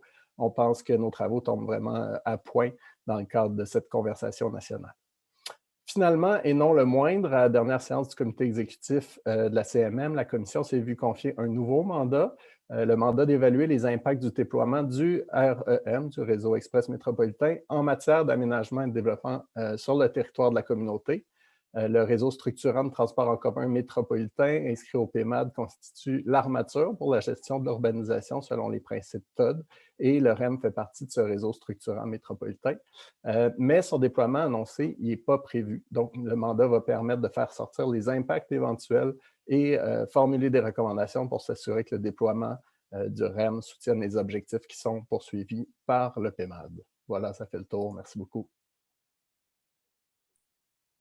Merci beaucoup, M. Normand. Et ça nous amène à la deuxième commission, qui est celle du développement économique. Madame Assad, avez-vous des bilans ou des informations à nous partager? Oui, merci beaucoup, Madame la Présidente, chers membres du Conseil. Ça me fait vraiment plaisir de vous présenter un résumé des travaux de la Commission du développement économique qui se réalisera, dans le fond, d'ici la fin du printemps. Au niveau du PMDE 2021-2030, la Commission est heureuse d'annoncer qu'elle débutera ses travaux d'élaboration du PMDE et ces travaux s'appuieront sur le diagnostic économique de l'économie métropolitaine qui vient d'être actualisé pour prendre en compte l'impact de la COVID-19. Je sais, on entend beaucoup parler, mais que voulez-vous, ça fait partie de notre nouvelle réalité.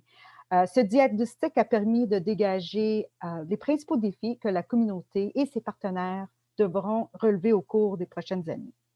Les 4 principaux axes qui en découlent sont ceux de l'innovation, des compétences, du climat et de la mise en valeur des espaces économiques.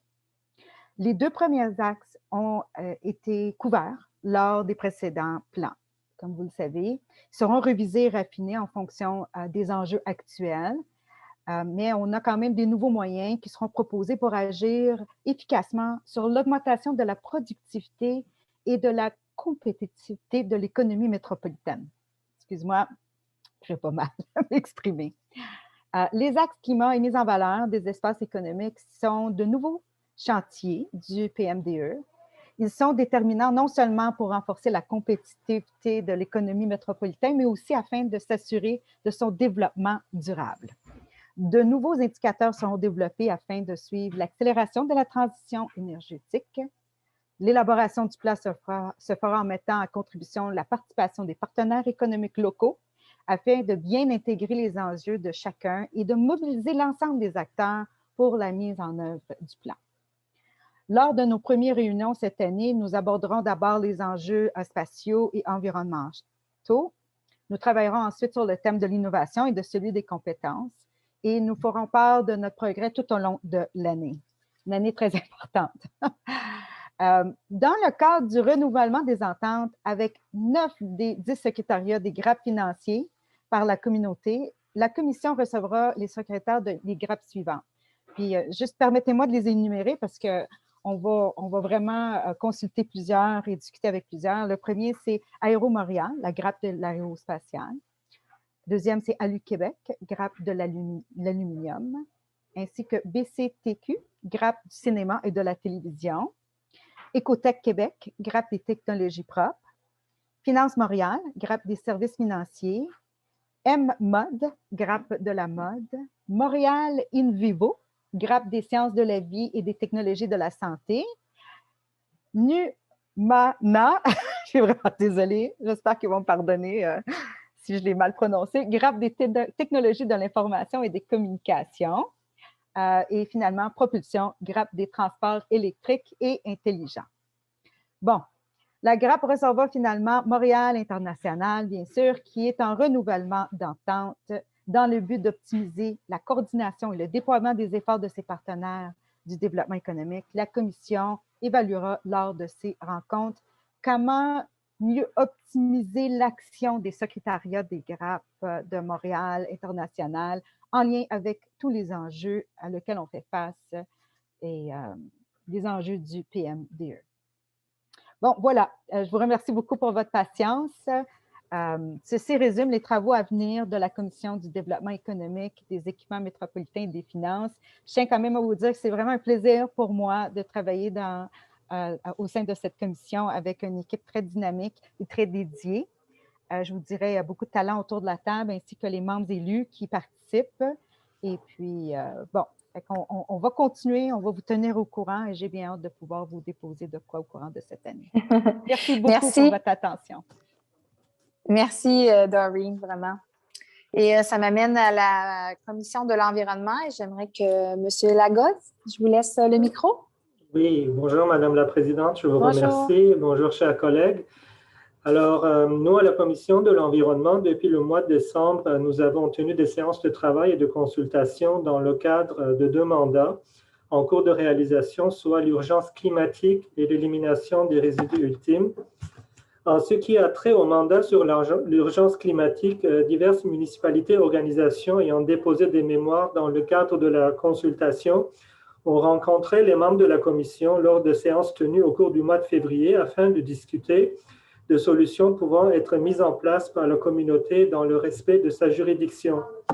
Une séance de travail prévue plus tard en février va nous permettre d'établir les constats et recommandations et le rapport est attendu d'ici le mois de juin prochain. Quant au mandat sur l'élimination des résidus ultimes, une invitation accompagnée d'un document de consultation a été envoyée aux municipalités, MRC, et organismes impliqués dans la gestion des résidus ultimes afin de lancer le mandat de consultation sur le sujet. Les mémoires sont attendues d'ici la fin de mars pour un rapport également déposé au mois de juin prochain. Ce mandat de la Commission s'inscrit dans le cadre des travaux préparatoires à la révision du plan métropolitain de gestion de matières résiduelles. Ainsi, la communauté souhaite établir dès maintenant son positionnement face à l'élimination des résidus devant l'éventuelle fermeture du seul lieu d'élimination des résidus situé sur son territoire. Le rapport de la Commission pourra par ailleurs être mis à contribution dans le cadre des travaux du Bureau d'audience publique sur l'environnement concernant son mandat actuel sur l'élimination des résidus. Donc voilà ce qui résume pour le moment. Alors, je vous remercie beaucoup.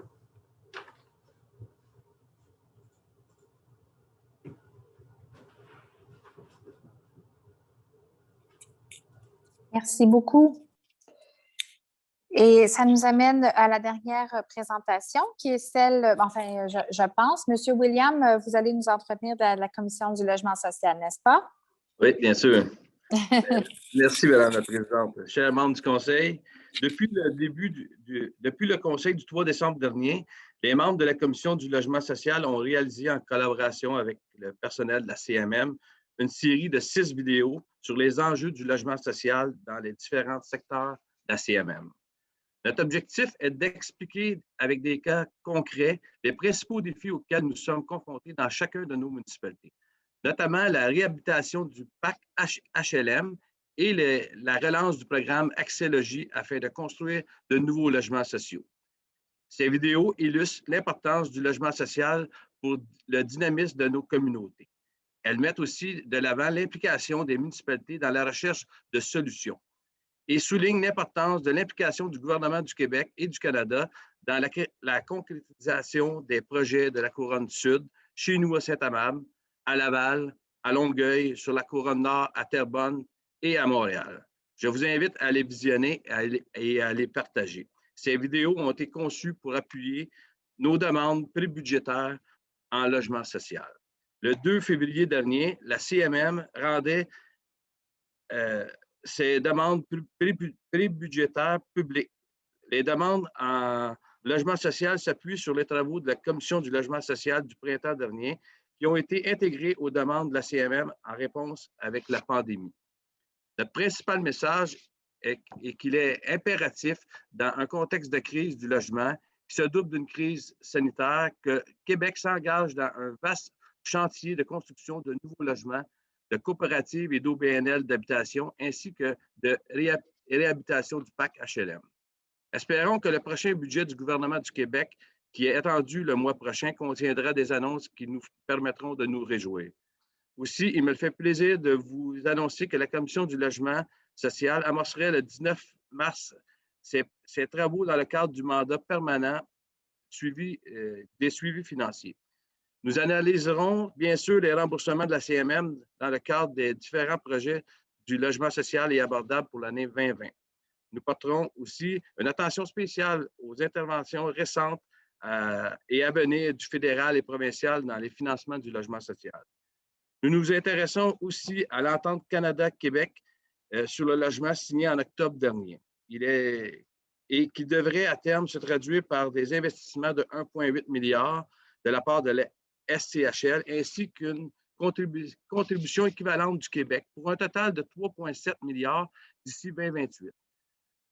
Nous avons accueilli favorablement la signature de cette entente très attendue. Toutefois, même si les montants peuvent paraître à première vue impressionnantes, ils sont beaucoup moins lorsqu'on considère que le calendrier d'engagement de la répartition des 3 sommes est en 3 volets. Enfin, à quel moment cet argent serait-il disponible sur le terrain? C'est un autre enjeu. La signature tardive de l'entente a entraîné un retard d'environ 2 ans dans l'attribution des sommes. Espérons que le tout pourrait s'accélérer au cours des prochains mois. Nous nous intéressons aussi à l'importante annonce faite en janvier dans le cadre de l'initiative pour la création rapide de logements. Cette initiative du gouvernement fédéral est dotée d'une enveloppe de 1 milliard. Ce montant s'ajoute à ceux mentionnés précédemment. Ce programme vise à créer de nouveaux logements abordables pour les personnes et des populations vulnérables dont les personnes sont en situation d'itinérance. Les investissements annoncés représentent 100 millions pour le Grand Montréal, 33 projets, 722 logements dans 6 villes de la CMM. Nous aurons l'occasion de reparler de l'évolution du financement du logement social et abordable lors des prochaines séances, quand les travaux de la séance de la Commission du logement social seront plus avancés. Et merci beaucoup de votre attention. Merci beaucoup, Stéphane, pour cet état de la situation, un dossier qui évolue rapidement et qui prend de plus en plus de place, qui est, je pense, une bonne chose, là. En fait, c'était pas sur ma liste, mais Massimo m'indiquait que Mme Vodanovic allait nous parler de la Commission sur la culture. Je ne me trompe pas? Oui. Oui. Parfait. Maya, je te donne la parole. Merci. Alors, dans mon rôle de présidente de la table métropolitaine sur le patrimoine, Il me fait plaisir de partager ici un aperçu de nos plus récents travaux. Alors, la création de la table sur le patrimoine est une recommandation qui est issue de l'Agora de 2018, puis elle a été mise en place cette année et nous nous sommes réunis 3 fois. Le rôle de cette table est de faciliter les échanges et les partages, les bonnes pratiques en matière de patrimoine, de sa protection et de sa mise en valeur. Alors, la table, elle est bien accompagnée par l'organisme Héritage Montréal, reconnu pour son expérience exceptionnelle en protection du patrimoine. Alors, c'est Héritage Montréal qui alimente la table en partageant avec nous des réflexions, des pistes de solutions et propositions dont nous avons l'occasion de discuter ensemble. Alors, je tiens ici à souligner l'excellent travail d'Héritage Montréal et de les remercier de leur accompagnement.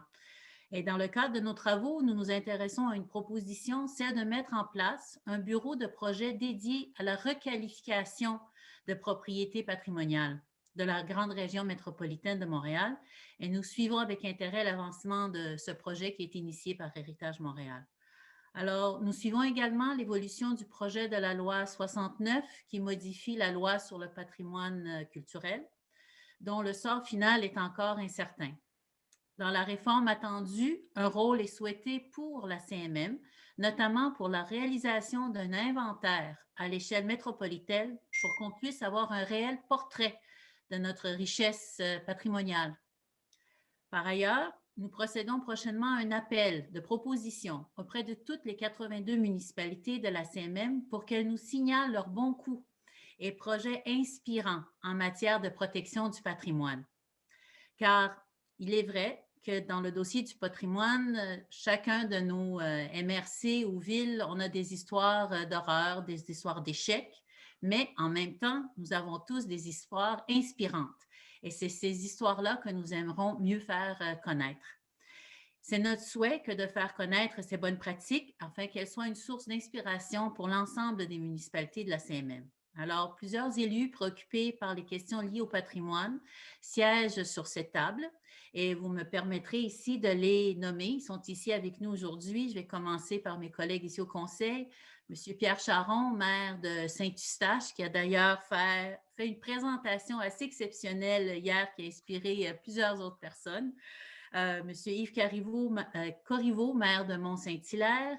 M. Martin Murray, maire de Saint-Bruno de Montreville.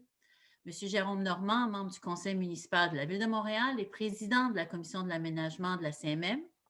Parmi les autres élus qui ne siègent pas ici, M. Guy Charbonneau, maire de Sainte-Anne-des-Plaines, Mme Virginie Dufour, membre du conseil de la Ville de Laval, M. Éric Fortin, conseiller municipal de la Ville de Terrebonne, Mme Alexandra Labbé, mairesse de Chambly, Mme Émilie Tullier, mairesse de l'arrondissement de Huntsic-Cartierville. Alors, je souligne également la participation à cette table de M. Claude Corbeau, qui est ex-recteur de l'UQAM et ancien président de la table de concertation du Mont-Royal. Alors, il me fait plaisir de garder informé le Conseil sur la suite des travaux de cette table. Merci beaucoup.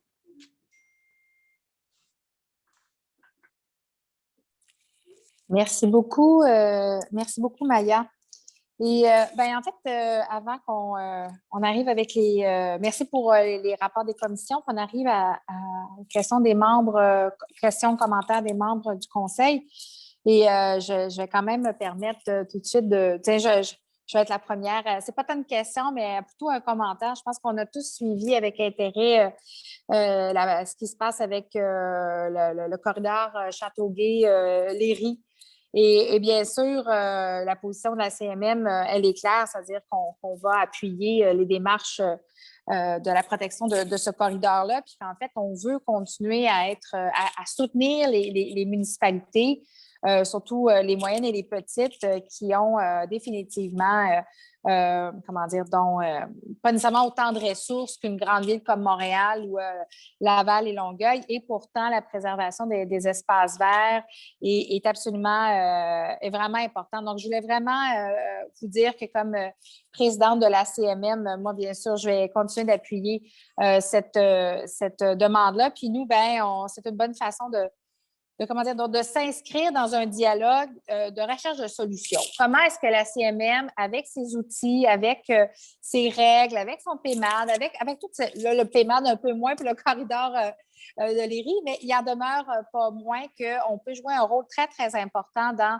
le développement d'outils juridiques ou de paramètres qui vont donner plus d'outils, qui vont donner de la force là, aux municipalités pour protéger certains des boisés, des espaces verts qu'ils jugent absolument importants, primordiaux. Puis on sait que quand on aide, quand on préserve des espaces verts quelque part, bien, ça contribue à un peu notre bilan en tant que CMM. Alors moi, je pense qu'on a tout intérêt à se serrer les coudes. Alors, je voulais seulement vous signifier ceci. Et sinon, je me demandais, est-ce qu'il y a d'autres membres du Conseil qui souhaitent on soit une question ou un commentaire à ce moment-ci? Madame la Présidente, si vous me permettez, oui. Au nom de mes collègues de la MRC Roussillon, je vous remercie d'appuyer notre démarche pour protéger le boisé métropolitain Léry-Châteauguay. Merci. Merci beaucoup, Lise, j'apprécie. Alors, écoutez, ça nous amène au point du directeur général, Massimo. Ça va très bien, Madame la Présidente.